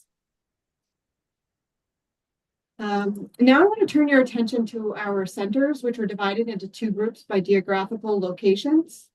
The first group is our inland centers. East Millinocket is our northernmost center and operates on an MOU with Eastern Maine Community College that is currently under review. We have a unique arrangement where UMA pays EMCC half of 2 salaries and half of the operating costs of the center in exchange for student support and space. Additionally, the staff at that center absorbed advising services for nearly 80 students who previously received advising services from Fulton staff. The next one is the Lewiston Center, and that's located at the USM Lewiston Auburn campus and is the home of our new Delta Dental Oral Health Center, which was made possible in part by a very generous donation from Delta Dental. This center is critical for offering much needed dental assisting and expanded function dental assisting programs in that region. The center runs on an MOU with USM, which charges $10 per square foot, or a total of about $60,000 annually. And the final inland center is located in Rumford. The center serves an in-person nursing simulation cohort, is an active partner with the Oxford County Digital Coalition, and provides on-site digital literacy classes to the public in partnership with the National Digital Equity Center. Recently, the center began to develop a partnership with RSU 10 to develop a teacher's education pathway for their ed techs to address the teacher shortage in that region. This center operates under a lease that costs $36,000 annually and expires in July of 26. As with all of our centers, the final year of the lease will include a comprehensive review to determine any necessary adjustments to the agreement. And then the second group of centers is referred to as our coastal centers and consists of 4 locations. So the first location is the UMA Brunswick Center, and it's located on the Southern Maine Community College campus in Brunswick. This center plays a pivotal role in offering in-person support to students taking classes at Hangar 6. It also hosts live nursing simulation cohorts and provides space to nurture workforce partnerships such as the BIW partnership. The Board of Trustees approved a lease extension in July of this year, and it will extend for up to 5 years. The next is the UMA Ellsworth Center. The Ellsworth Center provides support to Mountain View Correctional Facility. It offers live cybersecurity classes to students at Hancock Technical Center and hosts live nursing simulation courses. UMA and UMM have recently collaborated to develop a plan to offer in-person nursing classes to UMM students out of this center, and that will start in the fall of 2027. The lease of this property ends in July of 25, so the center is undergoing an extensive review to determine future space needs and the overall need. The next one is the Rockland Center, and it serves as the main hub for UMA's prison education program. It hosts live nursing classes and has a very strong early college presence. The lease for this center ends in June of 25 and is currently undergoing the same review process as East Millinocket and Ellsworth to assess space needs moving forward. Finally, the Saco Center is in the process of relocating to a new, smaller space at the heart of downtown Saco. As with our other leases, the Saco Center underwent a thorough review, which determined that we could significantly downsize our footprint while still effectively serving the community. The new location, which is 1,600 square feet smaller and about $60,000 less expensive, will continue to serve the Wyndham Correctional Facility, host UMA's internet radio station, and provide advising services both remotely and in person. The new lease is for 3 years. So the final offsite location that we have is at Hangar 6, which is located in Brunswick. This is a 19,000 square foot facility, and it's essential for delivering our bachelor's degree in uncrewed aircraft systems and the Aviation Maintenance Technician School Certificate Program, which was recently established with funding from a CDS grant through MIRA. In addition to UMA's programming, UMA sublets at the location to support their work in advanced structures and composites, and it contributes about $40,000 annually towards the $100,000 lease. So while UMA's footprint spans across the state, we're working diligently to increase our net asset value, reduce our physical footprint, and serve as responsible financial stewards. We take our space reviews on campuses and across our centers very seriously, making difficult but necessary decisions to sell properties, terminate leases, and downsize where appropriate. We also share spaces and workforce wherever possible and leverage our centers to create student pipelines that strengthen educational access. So according to the latest 2023 transfer report, UMA welcomed 54 students from community colleges where we share spaces. We expect this number to continue to grow through the Transfer Me initiative, which has already resulted in a 53% increase in transfer applications and matriculations from the community college at the time of this presentation. Additionally, the support our centers provide to the prison education program cannot be overstated. In academic year 23-24, we saw 54 prison education students return to their communities, with 66% completing at least one term since their release, and another 14% have graduated. Through our offsite locations, UMA is fulfilling the mission of our institution, the University of Maine system, in the state of Maine. I'm going to hand it back to President Cushman. Yes, thank you, Eileen. And just in closing, I want to call attention to the programs that our locations sustain. You heard them. They include aircraft maintenance, uncrewed aviation, our prison education partnership, community policing, and multiple nursing cohorts, including the new one with Machias. In general, providing all Mainers with a credential of value, including the most vulnerable and rural populations who are place-bound and need reliable internet for the distance education we provide. So thank you for your time, and we are open to questions. Thank you very much for your presentation. Questions?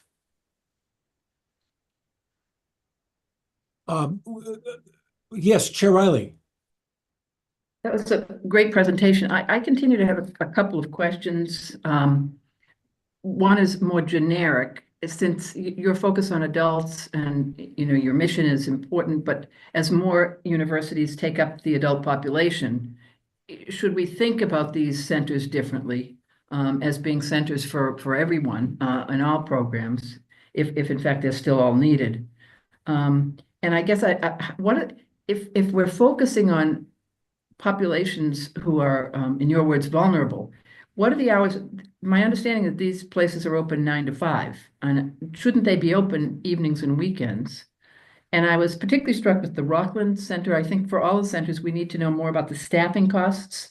And Rockland the least cost in Rockland is pretty hefty, and just confused by, given the size and space. So three questions. Sorry, Mr. Chair. Could you repeat the first one? The first question. Just sort of your focus on adults you certainly have been on the cutting edge there, but as all of our universities now focus more on adults with some degree, but not some credits, but not a degree. Are there ways to think about these centers differently? Yeah, in fact, we have sort of shifted our focus.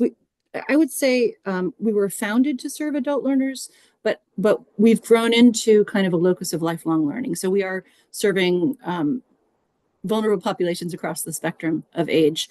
The centers do that as well. For example, there's a strong early college program at some of the centers, and all centers also have evening hours. So they're not just open 9 to 5. So that is a good point, that we want to provide accessibility as much as possible. And the Rockland lease seems very steep. And the staffing class, could we get the staffing cost for each of these centers? Yes, we can. We'll get that to you. Great, thank you. Eileen, do you have comment on the Rockland lease? You probably know more than I do about it. Yeah, so it is under review. We are looking at ways that we can perhaps right size if needed, as far as space, if we can downsize to have a lesser cost there. It is utilized by nursing simulation, so it does require rooms for that. We do have a lot of early college students who take in-person classes there, so it is one of our more heavily used centers. But we are certainly looking at the cost of that space, just like we do with all of our spaces. So, and when is that lease up? That lease is was that June of this year? 25. 25, yeah, coming up. Great. Yeah. Thank you. And as far as the staffing go, I want to make the point that the people who staff our centers actually serve all of our programs, so they don't just serve the centers themselves, but we can get the staffing costs to you as well. Thank you. Thank you, Trustee McCarthy. Yeah, and thank you for this. And as again, you all have been very diligent on the front of looking for efficiencies, and so I appreciate that. Related to, I'm also curious about staffing, and back to the touch points that we had last time, like how those all play together. On the staffing, I'm also wondering how many of them are like in the building every day versus like work from home, right? Like the mix of that. And I understand that like people like work across all of UMA, which is great with the efficiency there, but we're curious about the policy there. We do. Sorry, do you want me to? No, yeah, go ahead. I've got a couple more, but go ahead. Yeah. The centers are staffed, so they physically staffed. So there are people there when the center's open. Oh, okay. So all the people that you will understand are like people that are there like 5 days a week or whatever. Right. Yeah. Okay. And then sorry, and just to answer, it usually consists of a director, a center director, a sort of a office manager, and student services coordinator who provides advising help to the students. That's helpful. Can you talk more about on the prison educate? I mean, some of the things you mentioned, like the dental, right? Like you need to come in for dental and nursing. I'm curious, like and this is just because I don't know, like what the operation and what prison education looks like and how that's associated with a center, et cetera. You want me to- Yeah, Go sure. for it. So we actually have, we say the hub is Rockland, and that is because our prison education director actually is located in Rockland. And whenever students get books, they come to the center first and they have to be vetted, and then they have to go to the prisons to then go through their security process. And so there's a lot of administrative pieces to actually providing services at these prisons. So we have 5 correctional facilities across the state. So the centers that service those are actually doing all of the administrative pieces that then translate into the prison themselves. So they need a physical location to receive books and whatever other materials students get. Okay, that's helpful. Are we going to have a Presque Isle Center with a new UMA Presque Isle dental? Like how is that going to play out in the future? We are partnering with Presque Isle on the dental program. Yeah. I wouldn't see it as a center. It's more they're administering the program, our program in a way. Yeah. Okay, I mean that makes sense. We have that listed Auburn one, so like that was where I had the, like every time that happens, are we going to have a new center, right? Which we may or may not want, right? Like I think is where my head was going on that, but I mean that makes a lot of sense. I think you could think of it similarly to the MLT program. So it's UMPI's program, but we have our MLT lab down here in Robinson Hall. So it would be similar to that. Great. All right. Thank you. Other questions? I had a couple. Thank you for all your work on this. I'm still trying to, I think I'm better understanding what kinds of services that our non-traditional students are getting at these various centers. What I'm having trouble understanding is how much it's costing us to provide those services at these centers, and are there other ways to do it? So we talked a little bit about this before, but let me pick Rockland as an example, because not just to pick one as an example. We talked about the rent costs. There are $420,000 in operating costs. There are 4 employees. And then in terms of the report talks in terms of points of service, which, as I understand it, means anything from someone coming in to attend a class, to someone coming in to see their advisor, to someone calling on the phone to ask a question. And the 4,200 is not reflective of individuals, it's reflective of numbers of points of service. So it could be 4,200 students with 1 touch each, or it could be 1 student with 4,200 touches each. 4,200 touches. And as I understand it, the operating cost does not include the salary costs. So that figures out to, just my rough math, to about $150 per touch, if you will, per person coming in the door for whatever, per phone call being made. And it just makes it really kind of difficult to analyze whether that's an efficient way of providing all the great things you're providing. And so still struggling with how to understand the data we have. So can I just respond? Since the summer, since this came up, we have been asking our centers to record unique individuals as well. And Eileen, do you have that data that you can show? So this is for the fall. The center issued summary. So we have their total unique students served, unique students served in person, services provided in person. And I hear what you're saying about the cost to serve each of these students. And the issue is that these most vulnerable populations often need more services or more intensive services. Many of them don't have backgrounds in higher ed, and they need help navigating. So that's, I guess, it's part of the mission, right? So. Right. So that would be helpful if you could send that around. I mean, I can't read it there as we continue this discussion. But I think that the questions that at least I have, and I think some others on the board, not the importance of the mission, not the services that are being provided, but is this a cost-effective way in an increasingly online world of providing them? So that new information you have will be very helpful to see as we continue this conversation. Trustee Alexander? I think just piggybacking on Trustee Cates's questions, the trouble I have personally with these kinds of presentations is that the university obviously has a commitment to providing the services and justifying the expenses of what has been a higgledy-piggledy expansion of the UMA Augusta into all sorts of locations around the state of Maine. And to be blunt, if we were designing the university system from the ground up, I'm not sure we'd end up where we are with this kind of expansion.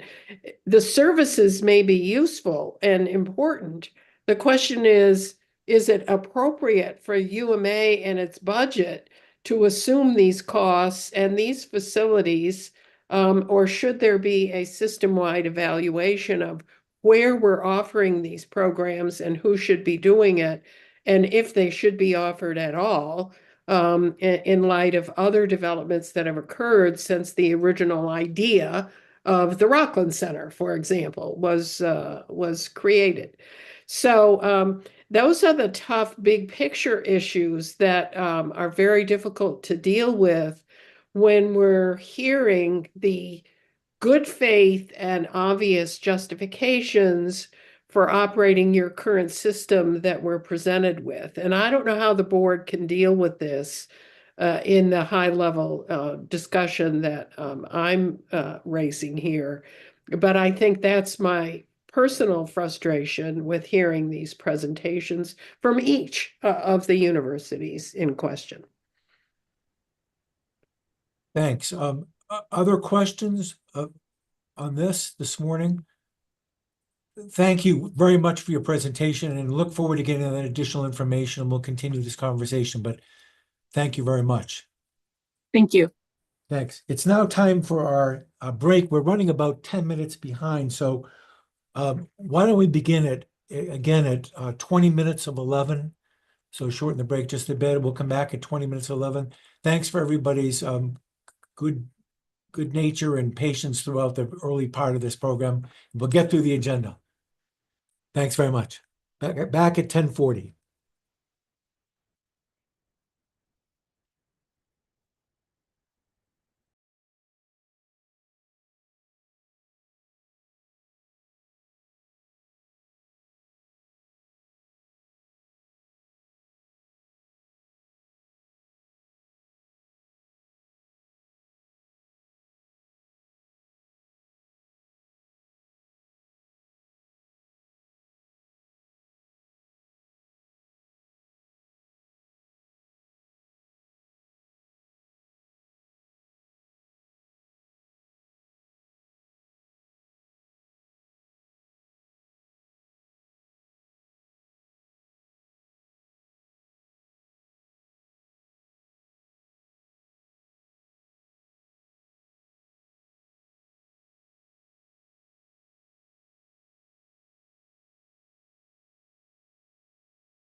Okay, everybody, welcome back. Moving along, our next agenda item is a follow-up on the University of Southern Maine financial ratios. And the Vice Chancellor Lowe, along with his University of Maine folks, will lead us through this topic. Thank you, Ryan. Well, thank you, Mr. Chair. Just a handful of slides here, and I'll just take 5 minutes or so to intro this, and then Justin will take over, and I think it will lead nicely into the MYFA discussion.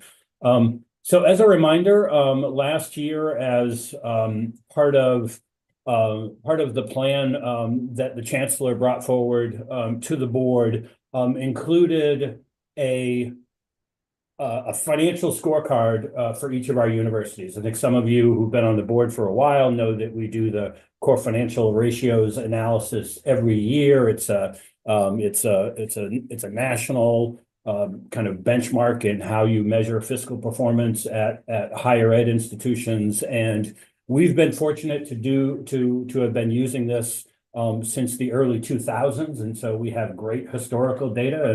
And the great thing about this data is you can look at the data and just the line graphs tell a story that is pretty consistent with our previous fiscal history.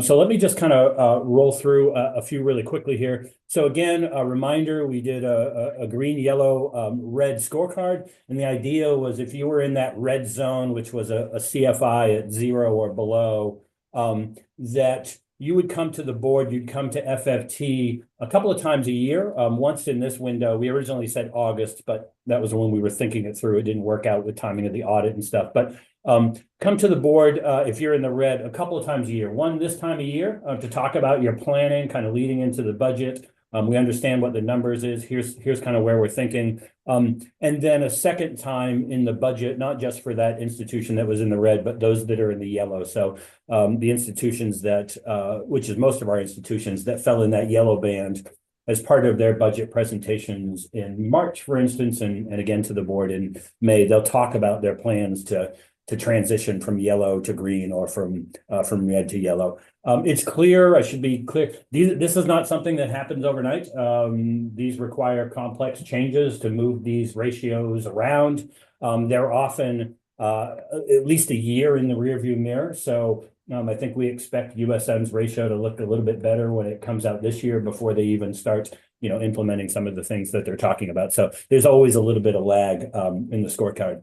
So with that said, I want to thank USM for kind of going through this exercise for the first time. And so Justin and I spent a lot of time talking about it. And where we ended up, because there was no blueprint for this, was, and some of you who know me, will not be surprised that we decided to involve, artificial intelligence tools here, really to allow us to run some scenario planning. And so I'm gonna defer the details to Justin, but really just kind of show you, how the tool works. And I've had the privilege of showing some of this to you, but all kinds of things going on in the background in the script and stuff. But essentially, it's as simple as entering your financial statements. And so I did this for the system. Justin did something similar for USM. But you enter those financial statements, and then it gives you the option to calculate each of those financial ratios and understand what those mean. And so in this example here, I asked it to calculate the viability ratio for UMS. The great thing, once you put this data in there, you can ask it any questions you want. And so I was interested. I was doing a calculation here around operating expenses, and it told me operating expenses were $850 million, but I wanted to know more detail. So break it out to me by IPED's functional categories. And that's the kind of information you see here. It will go through the calculations, and so you see in this example I've got up on the screen, we're calculating the primary reserve ratio. It goes through the calculations and calculates that ratio at 24.35.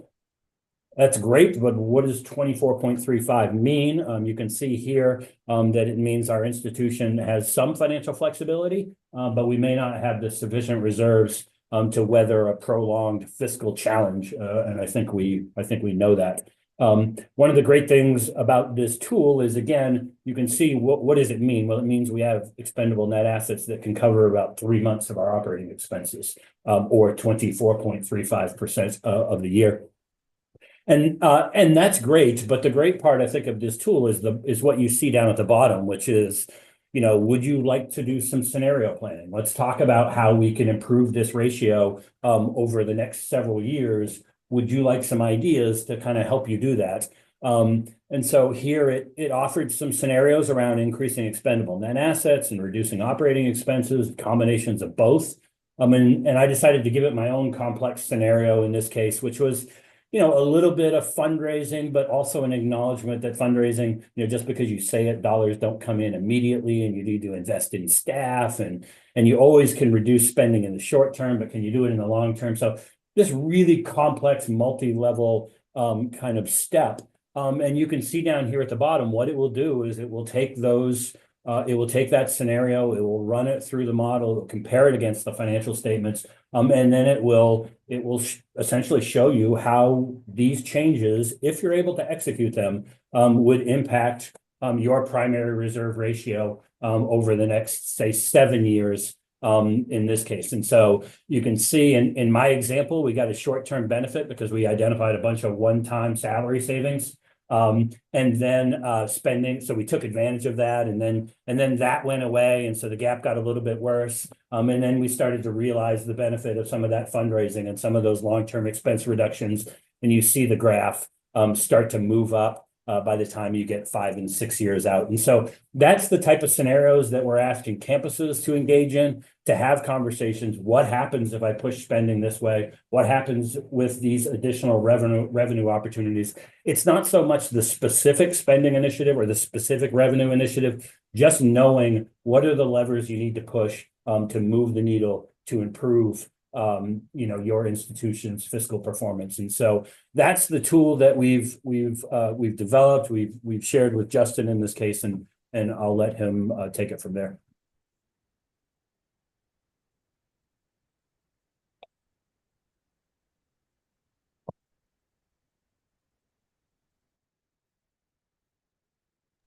Good morning. I just wanted to give you some quick background on USM's situation. And as you know, I'm presenting because some of our financial ratios were below where they need to be. So just to show you how we got there, fiscal year 23, as many of you know, USM ended with an $8.8 million operating deficit. And, at the end of that fiscal year, we had a reserve balance at about a negative $4.5 million. Jumping ahead to the end of fiscal year 24, we achieved a $496,000 surplus and brought our reserve balances to a negative $3.8 million. What I am doing and what the USM leadership team has been doing is we're very forward-looking. Everything that we do is based off of financial models, forecasting. The situation that we're in, we're forced to do a lot of expense controls. We're implementing financial controls and addressing deferred maintenance. Right now, we're dealing with maintenance projects that tend to find us. And as Ryan mentioned, we're also using technology to analyze different scenarios on how they impact our financial ratios, in this case, the primary reserve ratio. So in this ratio, as I mentioned before, we do multi-year projections. And so I try to these are very realistic. This is what's in our budget models right now at this point in time. So we know that we have debt service coming online or projected to come online in future fiscal years. That 1.4 million that you see in fiscal year 26, that's related to the CFA, or the Center for Arts building that's currently under construction on USM's Portland campus. The $900K that you see there in fiscal year 27, that's assuming that we finance the full $15 million for the art building. If we end up not having to finance it, philanthropy works out, that number is reduced. And then The 1.9 million that you see there in fiscal year 29, that is assuming that we renovate and finance our Roby Andrews Residence Hall. So I do have these numbers plugged in based on assumptions right now. So I'm trying to give you the most realistic assumption or scenario that I'm aware of at this point in time. We did assume that revenue would increase annually through fiscal year 28. It's, you know, it's based on credit hour growth, tuition increases. Another important factor for all of the campuses is our appropriation, which plays into that too. And then you'll see in fiscal year 29, I project a slightly higher increase in revenue. And part of that is also tied to our auxiliary enterprises. You know, post Roby Andrews renovation, we also anticipate that that could also drive additional conference opportunities too, as well as maybe summer camps. On the expense side, you know, as I mentioned, we are trying to control our expenses, but there are some things that we have little control over, or some things that we do know that we're committed to, such as labor increases, utility increases. And so on average, you know, I'm using a 2%. We do continue to look for efficiencies through our budget, and we evaluate maybe services that we're paying for that we will maybe no longer need. And then the last item that I am running through this scenario is intentionally or purposefully budgeting reserve contributions annually. So you'll see I have 500K plugged in there. With our CFA and some of the other buildings that recently came online, you know, part of the approval was an R&R fund for those buildings. And so that's where that 500K number is coming from. We're budgeting for it, we're funding it, we're planning to transfer that into reserves at year end. And so this scenario assumes that there are no other contributions to reserve. So it assumes that we're balancing our budgets at this point. So I think it's a conservative scenario, but I'm trying to provide a realistic one at the same time. So looking at our primary reserve ratio graph, you know, going back to 2014, the green line is actually the benchmark. But, you know, during the most recent challenging year, you know, I mentioned that we ended fiscal year 23 with an $8.8 million shortfall. With some of the intentional controls that we're doing, and based on this scenario, you can see that, you know, as long as everything plays out that way that we're projecting, there's a noticeable improvement and then continued improvement the further out we go. So we're using as Ryan mentioned, we're using the ChatGPT tool to run scenarios through it. It can very quickly run scenarios based on different assumptions and based on our financial reporting. Any questions? Justin, could you take that down for a moment, because I can't see whether anybody has any questions. Yes. Thank you. Questions? Just one, if I could. Your projections include an annual 2% increase in expenses. Are you being really optimistic there? How do you get to that? Yeah, there are some expenses there are things that we're deciding no longer to do on the campus. And then there are other things that we obviously have to do, like such as funding labor increases. That's the largest part of our expense budget. It makes up about 65% of the budget.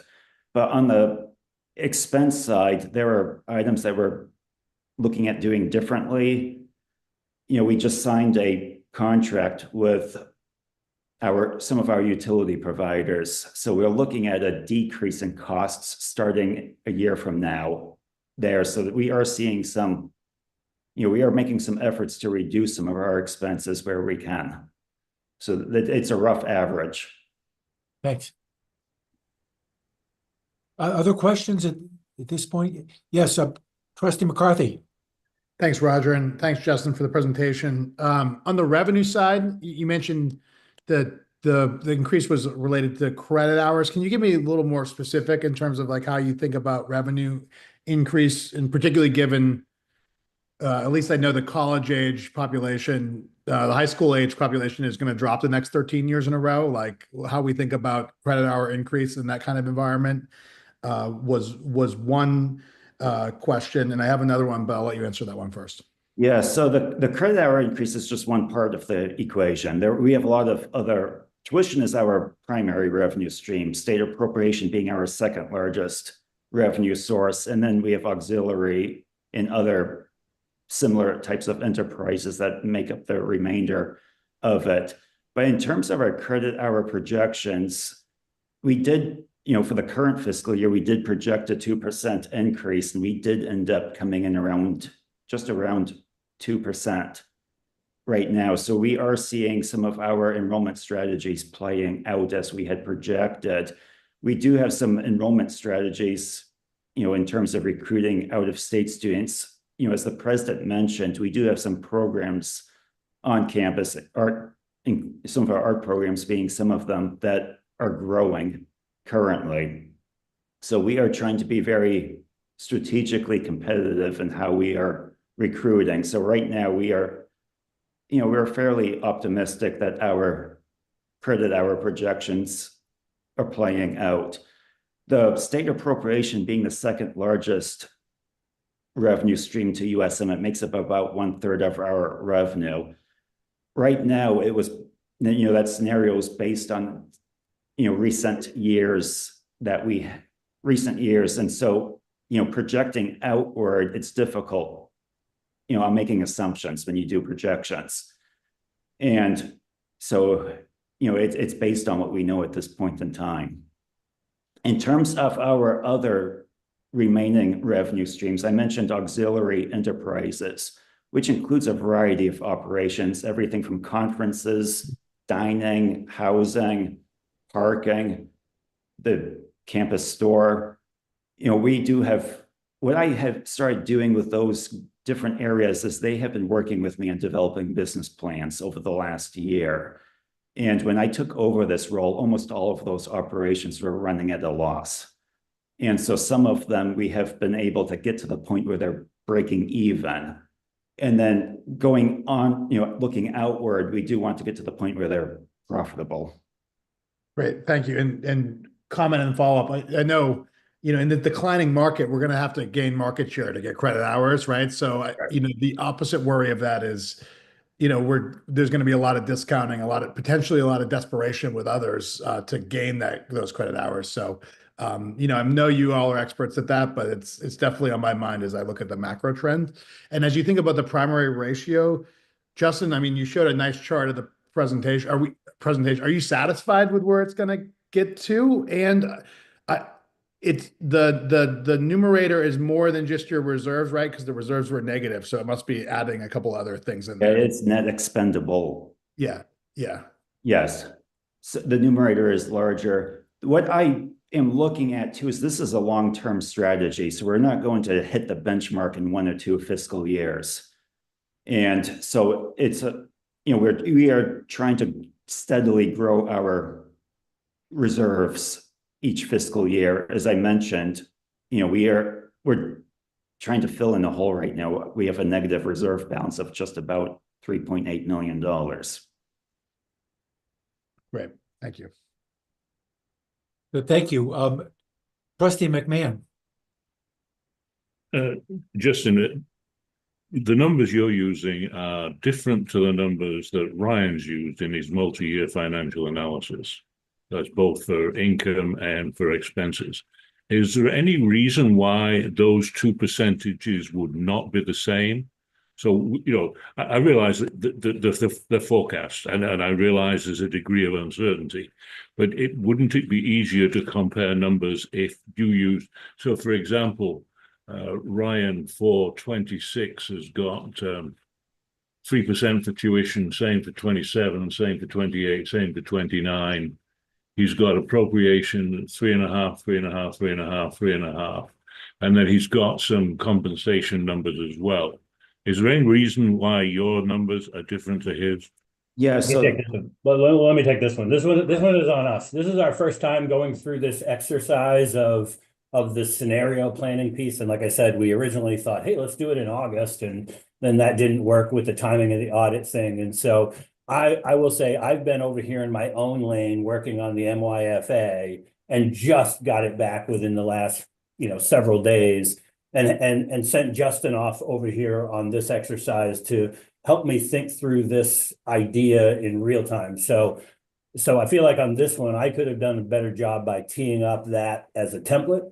I think when we go forward and we do this exercise in March, and hopefully we won't have anyone doing this next year who will be in the zeros, but if we do this again, that's exactly what we'll do. We'll sync it up with make sure it's synced up with the MYFA, and to the extent it's not, we'll explain why, because something is deviated.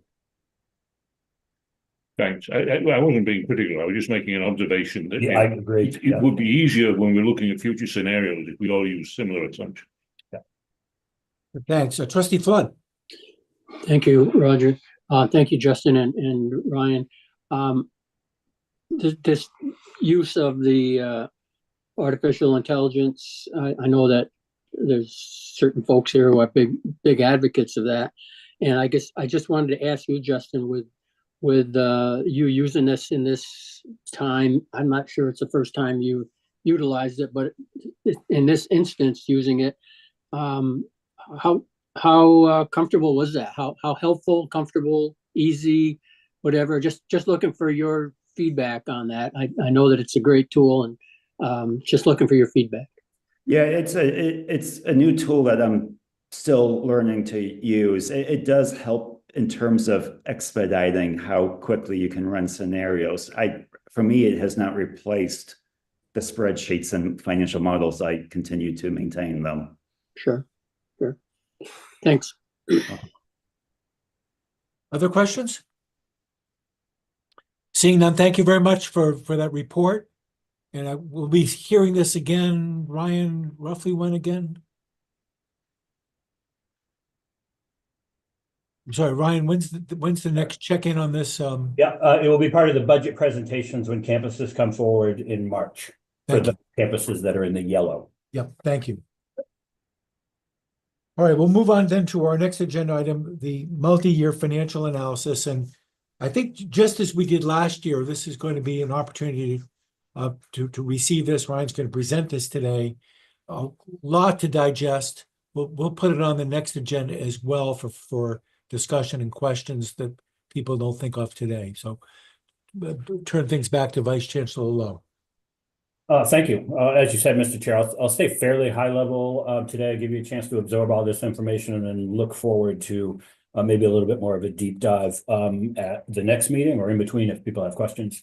So super excited, as I always am, to present the 5-year forecast, the revenues and expenditures for the system. I think this is a great exercise. It's something we've been doing here for at least 15 years now. Some of you who came from state government were aware the state government does a 4-year forecast of revenues and expenses when it releases its budget, and we love that idea, so adopted it more than a decade ago, and feel like it's been a really good tool for the system. The forecast is for 5 years. The first year is always the current budget year, so it's FY25 out through 2029. Want to thank the campuses. This is a tremendous amount of work. This is not a back of the envelope exercise. I've got a spreadsheet that I'm going to share. I'm going to only show you a couple of tabs, but there are literally dozens and dozens and dozens of tabs of detail on here about every campus's E&G budget and auxiliary budget and enrollment and all of those kind of pieces. And so this is a ton of work, and want to thank the presidents, want to thank the CBOs for all of the difficult work and hard work that went into this. So let me show you what the 5-year forecast is looking like. I'll start with assumptions. We figured out a long time ago that there are really, 8 to 10 big drivers that if we move those levers around, we can get a good idea of how things are going to play out on our at each of our institutions. And these are the assumptions that we use to build that out.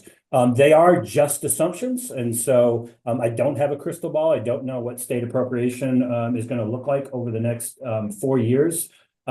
Based on everything I read, I'm hopeful that it's at least 3.5%. But I also am aware that we need to plan for alternative scenarios as well. We've assumed a 3% increase in tuition and a 4% increase in compensation.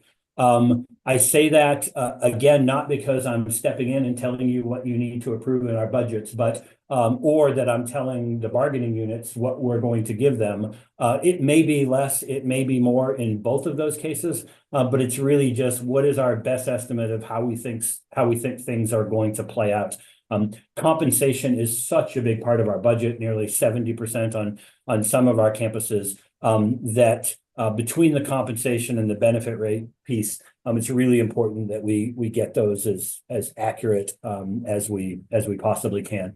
I mentioned the compensation piece. I do want to spend a little bit of time on the benefit rate because it's really what is going to drive the numbers that you're going to see in a little bit. In a sense, we've been a victim of our own success with the benefit rate. I'll mention if you go back to the system's 2022 budget, our benefit rate was 54%. And at that time, we were forecasting that the FY26 budget that we're working on right now, the benefit rate would actually be 56%. And so when you look at a chart like this, you might see the 43.7 on one end and the 53 on the other and say, boy, this benefit rate is really out of control. We've got to, that's what our problem is. It's a challenge, and having a benefit rate that approaches 50% makes us unique. But I want to point the past success we've had, and with a couple of the initiatives that we've done, we talked last year about some one-time benefits to the some one-time benefits we would achieve to the benefit rate by aligning it with the federal rate, and we talked about those being one time. We also had some benefits from some changes we made to retiree health insurance several years ago that kind of reset that rate back down at a lower rate. But most of those were one-time-ish. We had some money that rolled from one year to the next, and so we're able to keep that rate fairly low in 26 and even in 27 by carrying some resources forward. But those resources go away in FY28, and you see the rate pop up to nearly 51%, nearly a 3% increase, followed by another 2% increase. So a 5% increase, literal percentage increase in that benefit rate on a payroll the size of ours is substantial, and it dramatically changes what the bottom line looks like. And I won't show you what that bottom line looks like just yet. Let me show you two more pieces that I wanted to mention. Enrollment is obviously a big piece of this. And so we've shared with you the credit hour projections.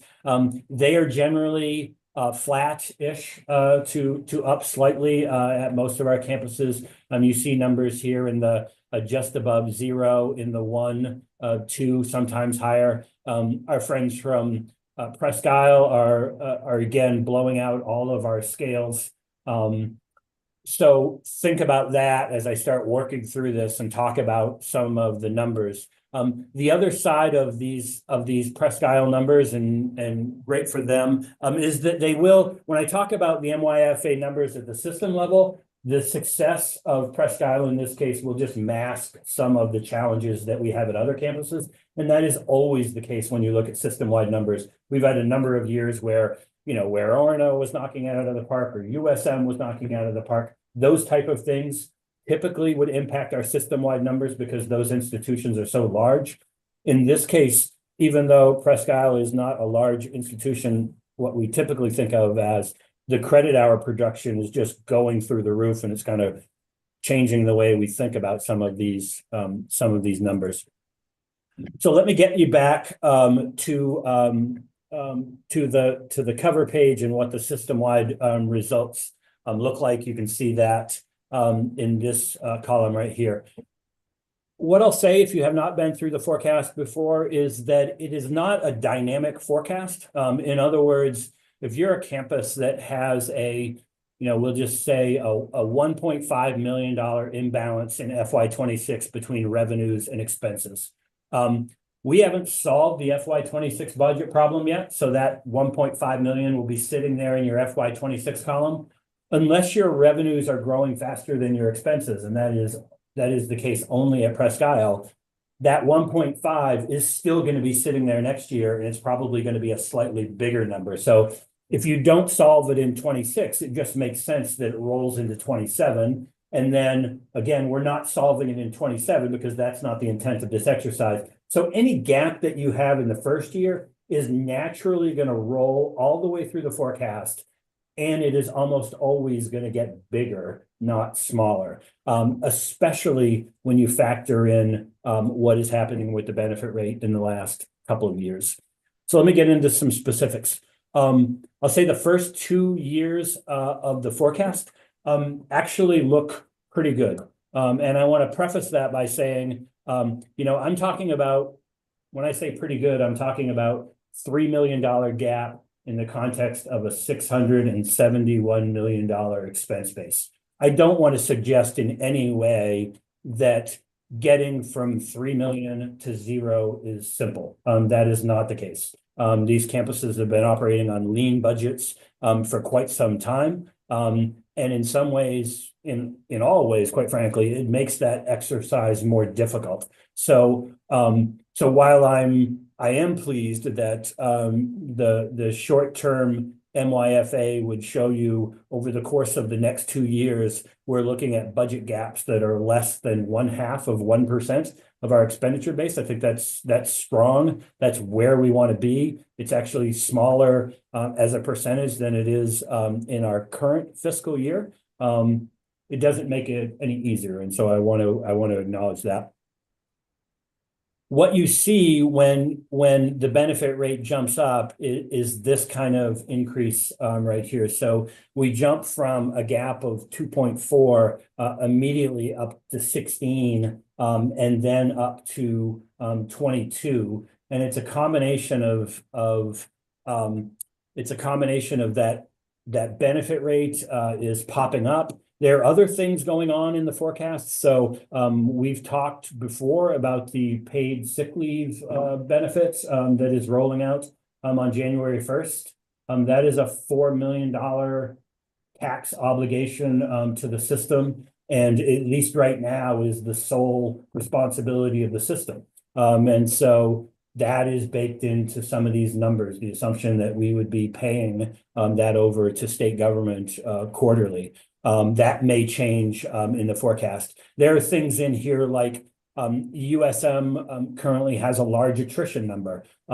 They would appropriately like to phase that attrition number down. So good for them for that goal. It has the warped fiscal reality, if you will, of increasing their gap in the out years because that money is not there to cushion. So they'll have that opportunity. They may get into 27 or 28 and decide it's not the time for that. But those are the kind of things that are subject to change. My last thing that I'll show you, and then I'll take any questions, is the campus, the institution results. Let me just blow this up slightly.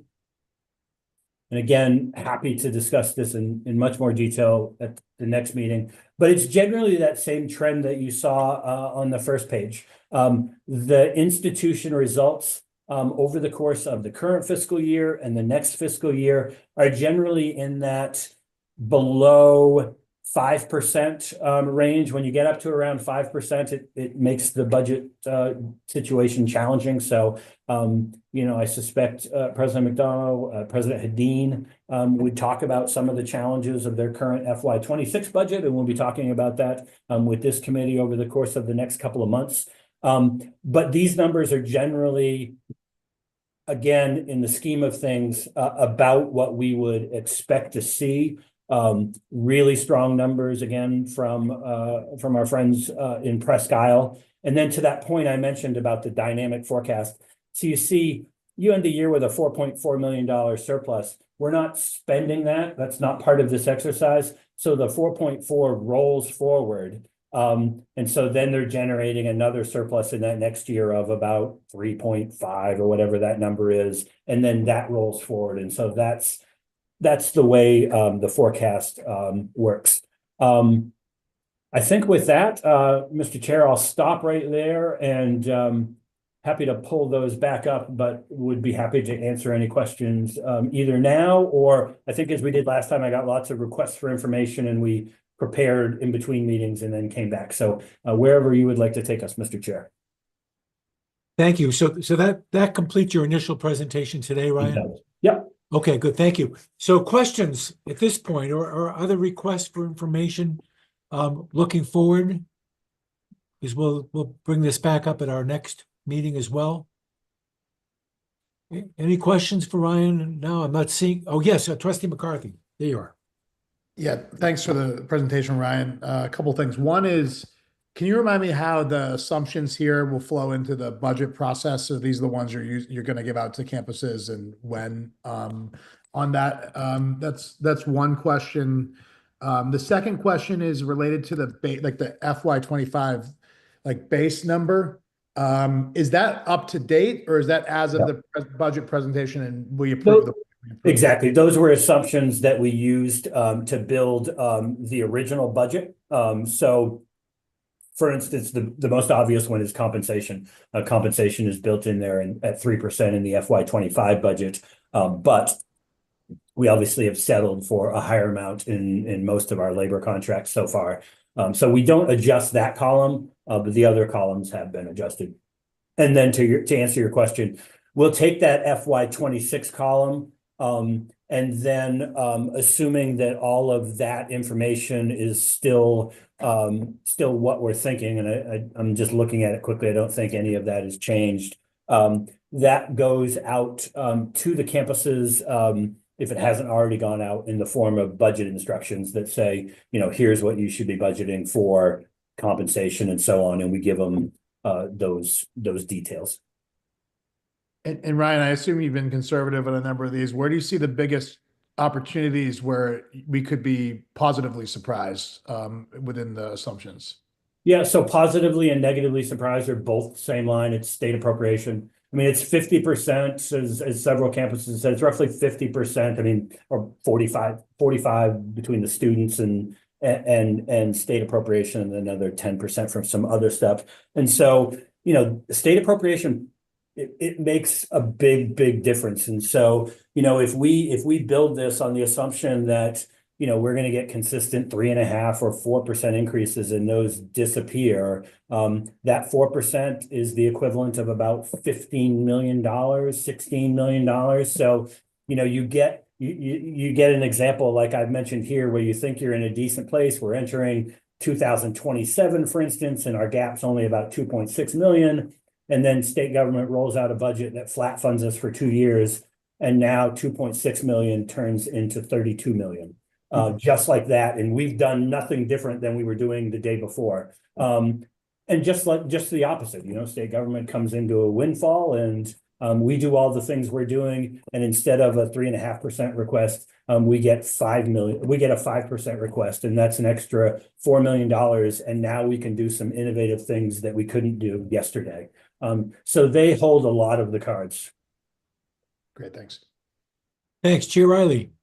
Yeah, thanks, Ryan. This is really extraordinary work. Can you remind me what our assumptions are on tuition increases and enrollment?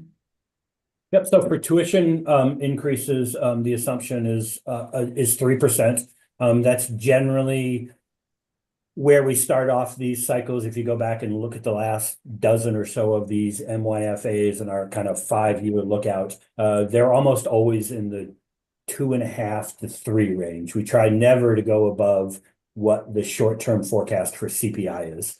So that's what our assumption that's baked into here. It's obviously subject to change, and everyone is an individual decision of the trustees.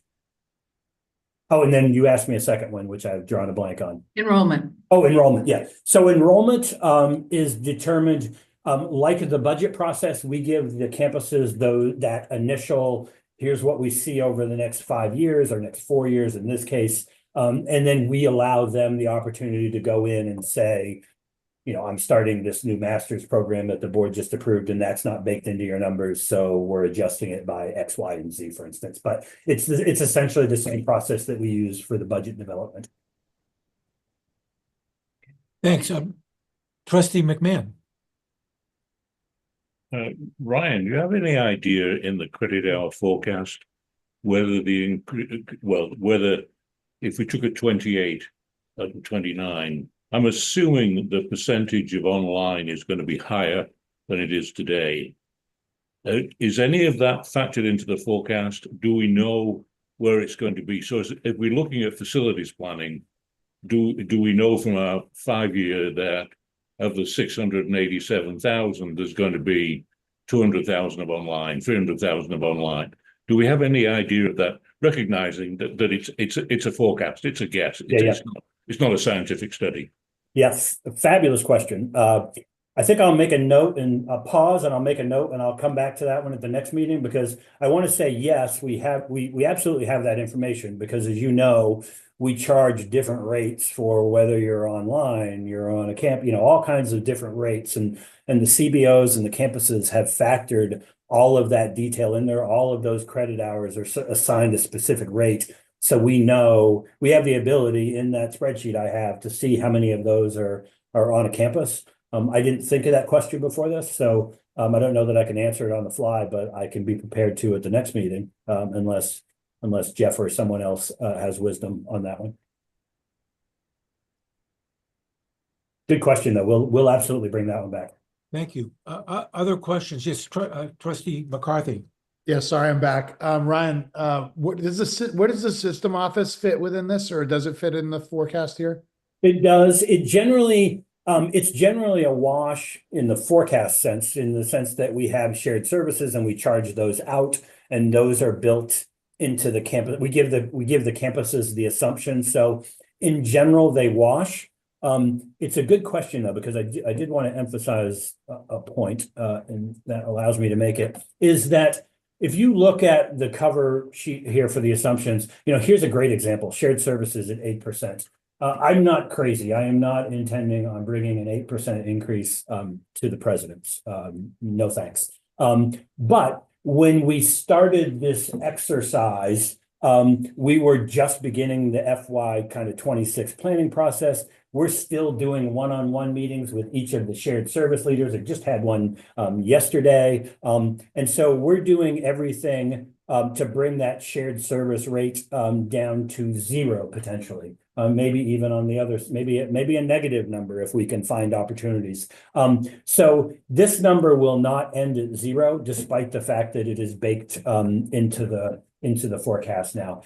So yes, we are in the forecast. We tend to net out because it shows up as a charge and then an expense back on the other side. But it is something that's it's in all of the campus assumptions, and something that we're continuing to refine. Other questions? I'll just build on to that regarding the question with online enrollment. We are working with Gordian Sightlines to do some more data modeling on how that impacts our space utilization as well. Terrific. Thank you. Ryan, just at a real high level, in terms of the benefit rate, can you give us rough percentages of what that's made up of? Health insurance, retirement, any other big ones? Yeah, certainly retirement. Hang on, I'm just pulling up a helpful note that I had from this morning. It's benefit rate, here we go. So for FY 26, after employee contributions, our estimated cost was $171 million. This is a big bucket. It includes things like OPEB. It now includes the paid family medical leave. There's medical, dental, the pieces that you talked about. It's a pretty comprehensive, it's a pretty comprehensive bucket. We know that 1% is roughly $3 million. It's not a perfect correlation, but if you step back, that's roughly where what we're seeing. For 28 through 30, you've got this $171 million bucket that's roughly growing by $10 to $15 million every year. So you get out to the final year of the forecast. Now you're up to, that's a $200 million bucket already, and so 200 million with an 8 to 10% increase. It's real money. Thanks. Other questions? Seeing none, thank you very much for that presentation of those materials, and we'll again pick up this discussion in our next meeting. Moving on then, we'll to the another analysis which we receive yearly. This is the capital plan from Nate Harris, the Interim Director of Capital Planning and Project Management, presenting on the plans for FY 26 to 30. Nate, welcome back. Thank you, and good morning, everybody. And as mentioned, I'm going to bring to you really a high-level view of the 5-year capital plan. And you have some additional details in the materials that you received. In addition, as we look forward over this kind of upcoming year, each university will come and present their individual plans and provide you kind of that next level of detail. I do want to highlight something a little bit different this year. If you look the way we've done things in the past, we have come to you during the budget season to talk about the E&G and auxiliary contribution towards the capital plan. We then have come back in June with the 1-year capital plan, and then again in August with a 5-year capital plan. And in an effort to be a little bit more efficient and effective and free up some time as well, we've moved the cycle up in the fiscal year. And so we're coming in with this single plan, combining the 1-year and the 5-year plan into a single presentation. But we will come back in the spring and update the E&G and auxiliary dollars based on the latest budget funding information that we have. So we'll go ahead and dive in initially, just provide everybody a little bit of an overview of the context in which this capital plan was built. This process started early last spring. We'll then go over the capital plan and then kind of wrap up with some ongoing initiatives that we have. So one of the big kind of contexts is, of course, the net asset value that we receive from Gordian. Just as a reminder, the way that net asset value is calculated here and what we've done historically, it's made up of 3 components. So it looks at our current need, which is our deferred capital renewal and maintenance.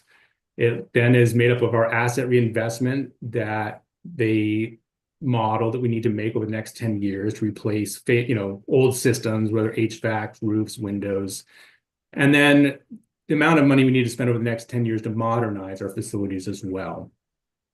And we are looking at kind of changing the way that the NAV is presented and discussed, and I will bring that up at the end. But here's a quick look of where we sat as we started building the capital plan based on the presentation Gordian gave us this last spring on their FY23 analysis.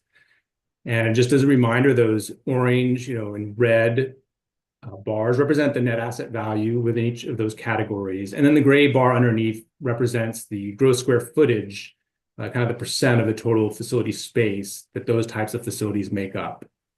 And so as you look down here within the academic and residence halls, that is an area Gordian would highlight as kind of a high impact area due to both the high percentage of gross square footage and the lower net asset values that reside in there.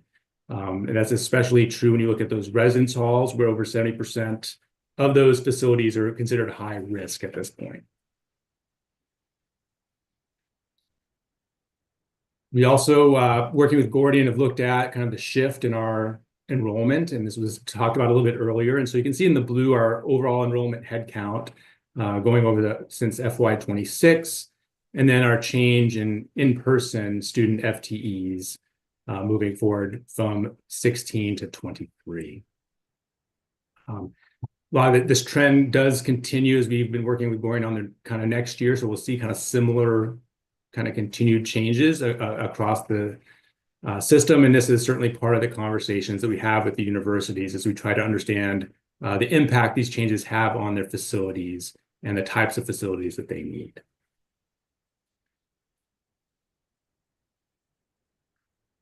The last piece I want to highlight before we get into the capital plan is just to show really the exponential growth that's been taking place within our capital planning over the last several years. And so you can see here on the left side, FYs 22 through 24, those are the actuals we ended up spending within our capital plans.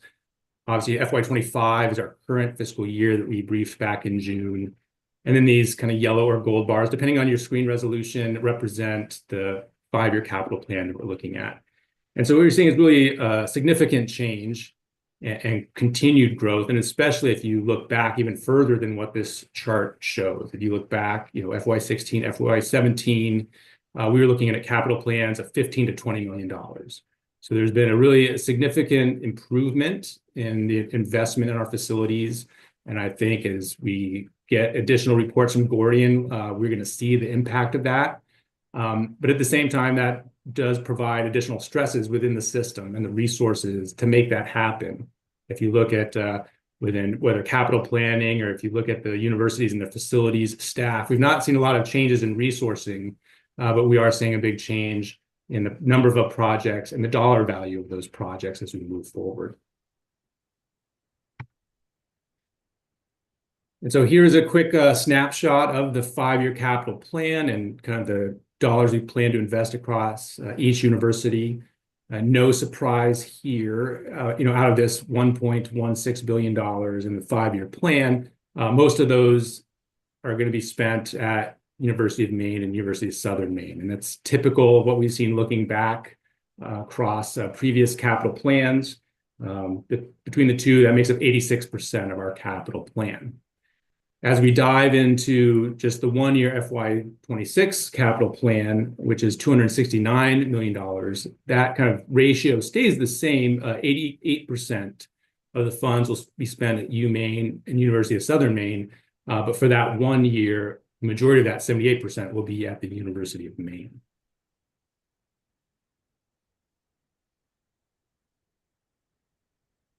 It's always very, I think, helpful to look at the capital plan and the type of projects that we're going to invest in. And so here's a quick look at breaking those out in some of the categories that we typically use.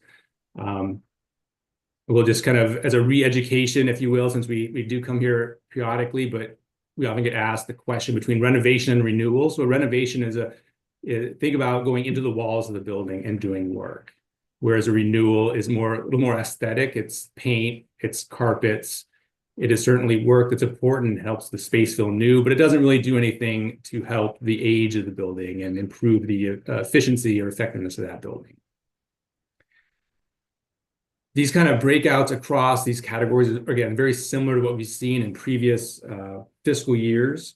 I do want to highlight that when we look at renovation, renewal, building envelope, building systems, safety and code, those are really the investments going into existing facilities. And it's a really significant part of when we look at net asset value, when we look at the age of the space. So over this 5-year plan, $430 million is going to be going into existing space. And we'll see kind of a great breakout of this when Gordian brings their presentation to you this spring. But I do want to say that out of this 5-year plan, 4 out of those 5 years, we will be meeting or exceeding Gordian's targets.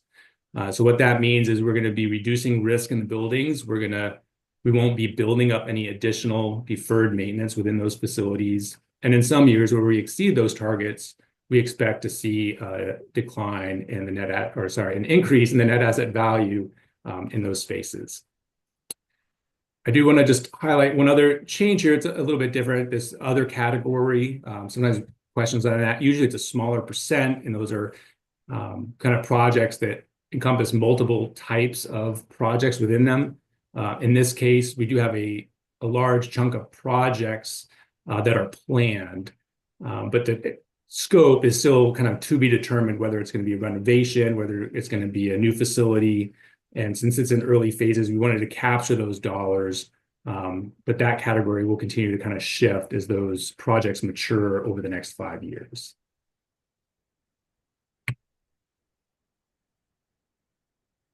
Wanted to highlight to be determined funding within the capital plan. When we look at the 5-year capital plan, it is typically the biggest percent of our funding, and this year is no exception. I will say that during this capital plan, 56% of our funds are to be determined, and that is a pretty big increase since our last 5-year plan, which was we built back for the FY24 through FY28. When we did that plan, to be determined funds were about 30%. And that's really twofold. You will see some to be determined funds in FY26 within our 1-year capital plan. Historically, we have not allowed to be determined funds. And part of that was based on the timing. When we were presenting in June, just a month before the start of the fiscal year, we expected universities to know where all their funding was going to be for those projects.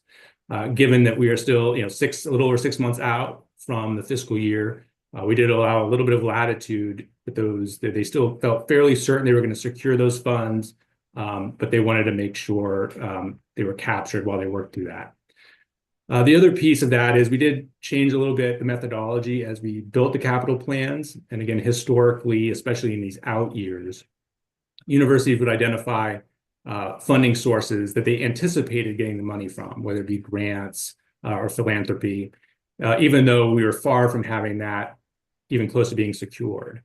And as we worked through that and looked at it, we wanted to make sure we weren't being too presumptive on some of those sources of funding. And so we've kind of stepped back and changed those out years to more of that to be determined funding, and only kind of switch those over to funding when it is closer to being realized and that work is being done.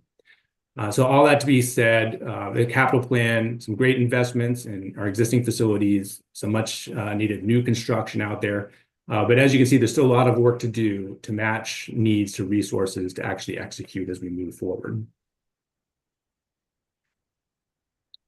This just gives you a quick snapshot of both the 1-year FY26 plan there in orange and the 5-year capital plan in blue, and the type of facilities those investments are going to be made in. And so I just want to highlight, when you look at the FY26 plan, the areas getting the most money, athletics, research, and support, that really closely mirrors what we saw for FY25 and even back to FY24. But when we pull in the entire 5-year plan, we are seeing a shift as the focus of those projects now go back towards your academic facilities and residence halls.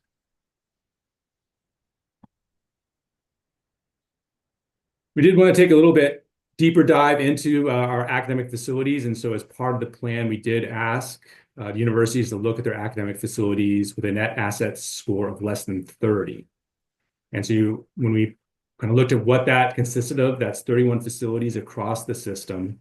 And so within this plan, there's $35 million planned to address 14 of those facilities.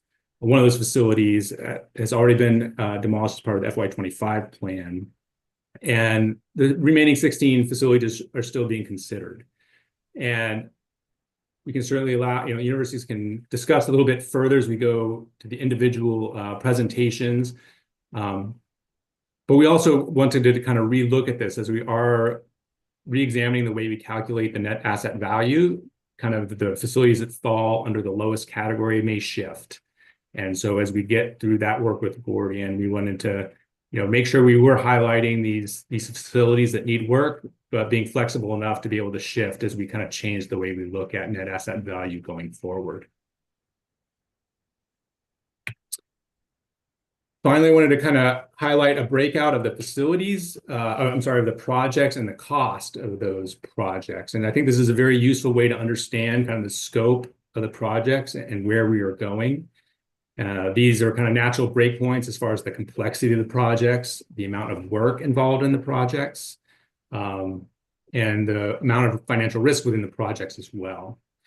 And so as you look at these kind of two top tier categories, you know, they make up almost 92% of your funding are projects that are over $2 million. And at the same time, they only make up 27% of the identified projects.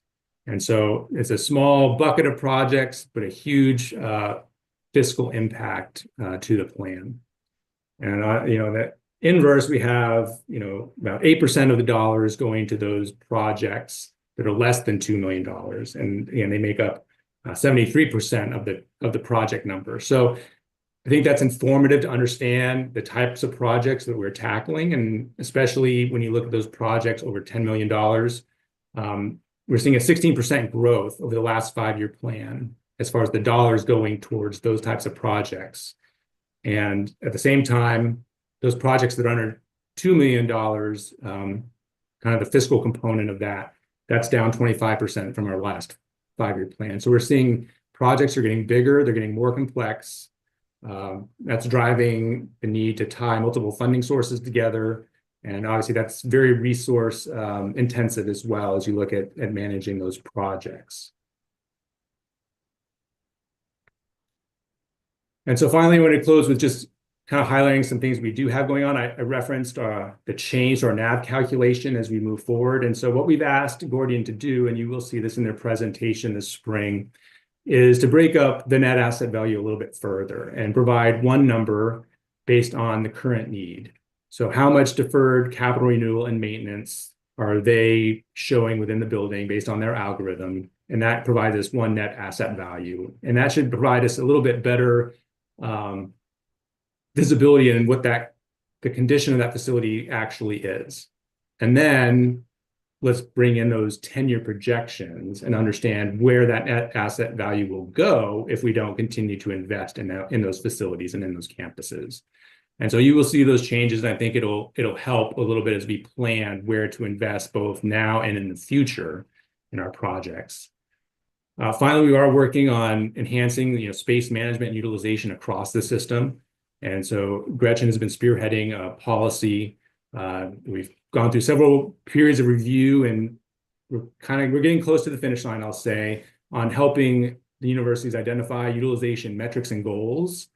And the next step will be, how do we best measure those utilization numbers to understand the true use of the facility outside of in-person FTEs. So that kind of concludes my presentation. I certainly open it up for any questions or comments from the group, and I thank you for your time. Thanks very much for that succinct presentation. Appreciate it. Questions? Yes, Trustee McCarthy. Thanks, Roger. And I have no doubt there's been a lot of, we've put a lot of dollars into the university system, plant and facilities over the last few years. And I know there's a lot of hard work on fundraising and other mechanisms for that. I think strategically, as I was trying to distill this in my head, and what I'm trying to get my head around is we dropped it 50%, right? Online, the space, the density number has gone to 48%. We're now making record investments in plant, which is good. 50% of them are in new facilities, which will add on operating expense. But then we still have all the old facilities with operating expense. And it just kind of stacks up our commitment in an environment where we have less people on the campuses. And to me, I'm just thinking how do we imagine more boldly what we can do with what we have to better serve the communities we have in the long term? And I know it's disparate and spread out across different universities and groups, but it's just a question that just always hits me when I see this presentation. A lot of great work, and we're in a different environment than we were a decade ago. No, thank you for that question. And one thing I didn't highlight specifically, but within this capital plan, we do have demolition projects identified. Again, a lot of that funding, we still need to figure out where it's coming from, but we do look at reducing over 300,000 square feet through demolition. But to your point, and when I was trying to get to it, when speaking about the utilization, is right now we have this broad understanding of utilization based on in-person FTEs. But anecdotally, when talking with universities, there are students that are living in residence halls, they're using campus facilities, but they're taking their classes online. And we don't have a good way of really quantifying that at this time. So how do we understand what that is and what kind of facilities we need to support that type of learner moving forward? And so that is an area we are continuing to look at and try to improve our understanding. Thanks. Kelly Sparks? Trustee McCarthy, I might address that a little bit from a UMaine perspective specifically. I think our numbers dramatically impact that new allocation, or the $556 million that Nate discussed there. There's 5 projects that are really driving that from here. One is the GEM project, or the Factory of the Future, that is coming online. The second is UMEC, or the planned replacement of the steam plant, and that's a $132 million project. But that project also presumes the demolition of the current steam plant that's coming online, but is very high capital investment. It includes the Morse Basketball Arena, which is one of the Alfond Athletic Master Plan projects, which is significant square footage and cost. And it also includes a portion of the hockey arena, which is includes the demolition and replacement of space.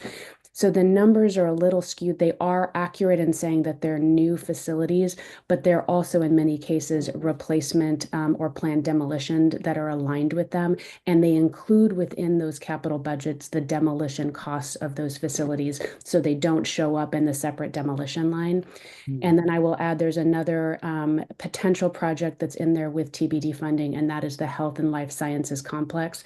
That also presumes the demolition of 2 buildings on campus with significant square footage, including Murray Hall, if that were to come to fruition. So there may be a way that we can share that information slightly different with you, so you can see that while there is new square footage, and I share your concern regarding the incremental operating cost of some of those facilities coming online, and we need to consider that those buildings should also be more energy efficient, and the net change in operating costs, we're working towards getting that to neutral. I think that would be a good segue to the future gross square footage update that we have for you as well. And that will be a moving target as we work through these plans as well. But it will show you historically how are we impacting the square footage with these projects. Thank you. One other question. I'm looking at page 8 of the presentation, the capital plan to be determined breakout on funding. I wonder if you could give us, after today, a breakdown, say for the last 2 or 3 fiscal years, the spending we've done and the source of that spending, because there's lots of different sources. There's within our budget, within our E&G budget, I guess, there's debt service, there's other governmental funds, there's congressionally directed spending, and it'd be helpful to see how we've been paying for these capital improvements most recently, and if there's any thought in your projections about at least rough percentages of what you think that might look like as we plan ahead. Absolutely. And I think that if we can certainly go back and look at the historical spends, and then I think within our report, we do identify some of those funding sources that you speak of in the percentages. I just didn't call them out specifically within the slide deck. Okay, I really haven't reviewed it in detail, so perhaps I can find quite a bit of what I'm looking for there, but any new information you might have would be great. Absolutely. Thank you. Any other questions or comments on this report? Seeing none, thanks very much again. We appreciate you being with us and appreciate the report. We're going to try to end as close to noon as we can. Thanks for everybody's patience. Our next agenda item is the annual real estate and lease activity report, which is a precursor to the next one, which Gretchen was just talking about. But Gretchen Catlin, our Chief Facilities and General Services Officer, will lead us through that. That information is at tab 14. Thank you, Trustee Cates.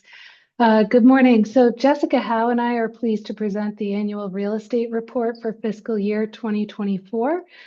Jessica is our project associate and has been a vital participant in our efforts to improve lease and real estate activities throughout the universities. This report provides you a comprehensive overview of the University of Maine System's real estate activity, including acquisitions, dispositions, and leases aligning with board policies 801 and 802. It also reflects our efforts to meet the UMS strategic plan goals of financial sustainability, resource optimization, and supporting student success. So this year's report represents a significant improvement compared to years past. Previously, you may recall that the report was simply a table that included basic lease counts, square footage, associated costs, etc. We recognize that this approach didn't fully capture the strategic value of our real estate activities. So this year we've adopted a more comprehensive analytical format. So I will go ahead and share. So to start us off, these are transactions that actually were completed in fiscal year 24. You can see here that we reduced square footage by approximately 194,000 square feet, and we generated almost $1.5 million in real estate revenue. We also acquired a building, the UMaine SAE House. That was a strategic acquisition that was needed to demolish for the UMEC project that Kelly was just highlighting. We would be remiss, though, even though this report is focused on fiscal year 24 transactions, we have done a lot of work in fiscal year 25. So I just wanted to highlight some of those key initiatives that have already taken place. For example, USM sold 4 of their houses, generating almost $2 million in revenue. UMaine, the Sigma Chi house sale generated $572,000 in revenue. And then we still have some real estate transactions in the works. Example, the Harmony land is set to close actually this week. And UMPI, the Skyway building, actually already closed in between the time that we generated this report. Memorandums of understanding are another way that we're optimizing resources and space throughout the university. These include key collaborations between different campuses, and those are highlighted here. For example, UMA went over their lease in Brunswick for the hangar, and they've actually partnered, as previously stated, with UMaine's Advanced Structures and Composites. So rather than leasing separate buildings, they've actually collaborated together to share that lease expense and share the space. All right. So at this point, I'm going to transition over to Jessica Howe to walk us through the lease transactions. Take it away, Gretchen. Thank you, Gretchen, and good morning, everyone. So I'll now share an overview of the University of Maine System's leasing activities. In FY24, we managed 57 leases as the lessor and 47 leases as the lessee. These agreements are essential to our operations, supporting housing, research, and partnerships with external organizations. Next slide, please. On the revenue side, our leases generated significant income, such as UMaine's lease with NOAA, which brought in $82,670 annually. Although NOAA is planning to exit their arrangement with UMaine, the university plans to repurpose this space for campus needs, ensuring continued alignment with our strategic goals. Next slide, please. You'll see captured on this slide how revenue compares to the square feet that we lease to others. So this is available for your reference. Next slide, please. Transitioning to UMS as lessee, you'll see here that we are located across various locations across the state, and preview of how we intend to use an interactive map to track these leases in the future. Next slide, please. As a lessee, UMS spent approximately $4.6 million last year. The majority of these costs were concentrated at UMA, the system office, and UMaine, reflecting strategic investments in essential facilities and services.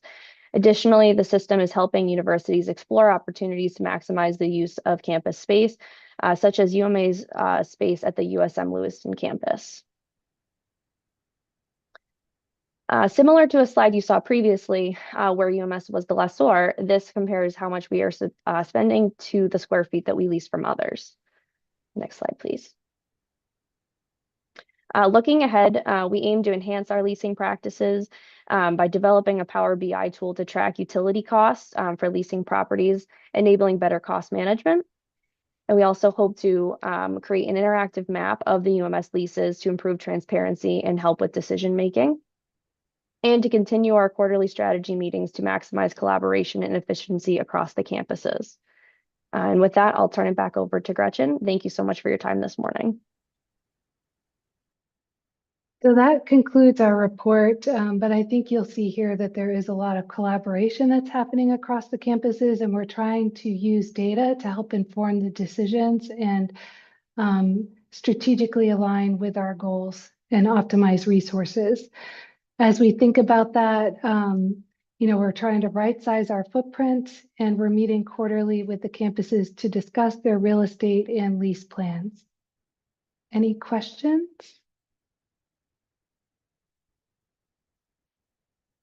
I'm sorry, I was on mute. Yes, questions? Gretchen, can you remind us, if you know off the top of your head, what is the square footage, or maybe it's a dollar amount threshold for a committee review of leases?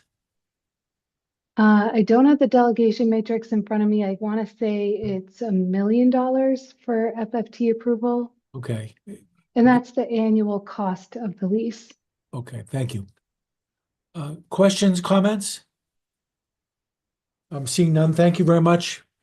A lot to look at in those slides. Thanks. Next, and almost last, at tab 15, University Main System gross square footage report. Also by Calvin. Thank you. Back again. So following the annual real estate report, we're happy to give you an overview of the University of Maine System's gross square footage update. This report highlights our progress in optimizing the system's physical footprint, advancing key strategic goals of fiscal responsibility, energy efficiency, and long-term sustainability. Before we dive in, though, I do want to clarify that this report is based on the University of Maine System's capital plans as of November 1st. It does not reflect the updates or changes presented by Nate earlier in our meeting today. The timing of both reports overlapped, and any updates from Nate's capital planning will be incorporated into future reports and analyses. So with that, I will focus mostly on the appendix charts to highlight the current status. So our historic removals include total 563,748 square feet. This is based on removals through sales and demolitions since 2011. And let me just share my screen for you.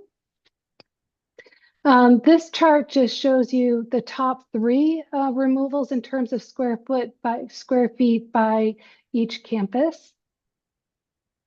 Moving along, future removals. So you'll notice here we do have Murray Hall on there that Kelly referenced earlier. These are strategic space reduction targets through sales and demolitions. It is important to note that for these future removals, they are contingent on approximately $26.5 million in future demolition funding needs. That will be explored. We'll take a deeper dive into that in the January board meeting. And finally, to round out the discussion, the strategic plan contribution. This chart shows how each university's efforts align with the broader strategic plan of reducing our physical space reduction. This takes into account the historical reductions and also planned reductions in space, as well as new space planned for the campus. So you can see that this takes into account all of those removals and new space, and it aligns with our broader strategic goals. So as we think about moving forward, you can see in the report the detailed summary for each campus. And as we prepare for the January board meeting, we'll explore further the funding solutions needed to support the demolition goals to accomplish this. And with that, I'm happy to answer any questions people may have. Thank you again, Gretchen. Questions about this report? Thank you. Seeing none, then we'll move on to our last item of the day, a strategic plan tracking update. Again, Gretchen as well as Vice Chancellor Lowe. Thank you, Mr. Chair. And I think I can do this one in the 1 minute that you have. We had 7 items that we are tracking. You have that document in front of you.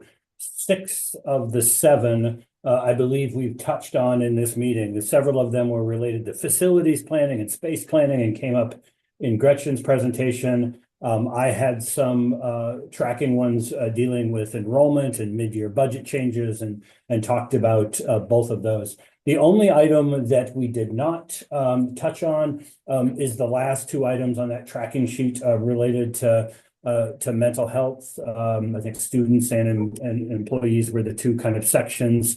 And I think there I would just make a commitment to come back and provide a little bit more detail at an upcoming meeting. I think in both of those cases, we are in the process of transitioning. We've either put out an RFP and are engaging with vendors, as we are doing in one of those cases, and another one we are in the process of transitioning from one vendor to another. Both of those have timelines within starting as early as January and then going out a little past that. So I feel like when we come back at the March meeting, I'll be in a much better position to give you more detail about that. But I can say, largely due to the, you'll recall the Chancellor had the $500,000 set aside as part of the year-end investment plan. And those are the resources that we've put to work. And I think we're making some good space in that, making some good progress in that space.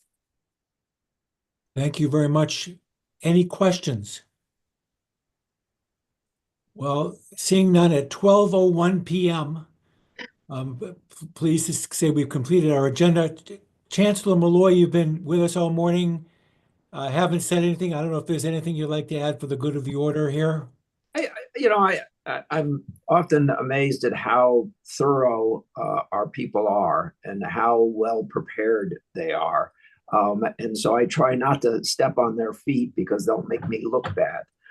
So I just want to express my deep appreciation for the work of Ryan and all the people who work for him, our presidents, our vice chancellors. And I also want to thank the trustees, who some of whom I may not have the opportunity to talk to before the new year, and wish you a very happy holiday.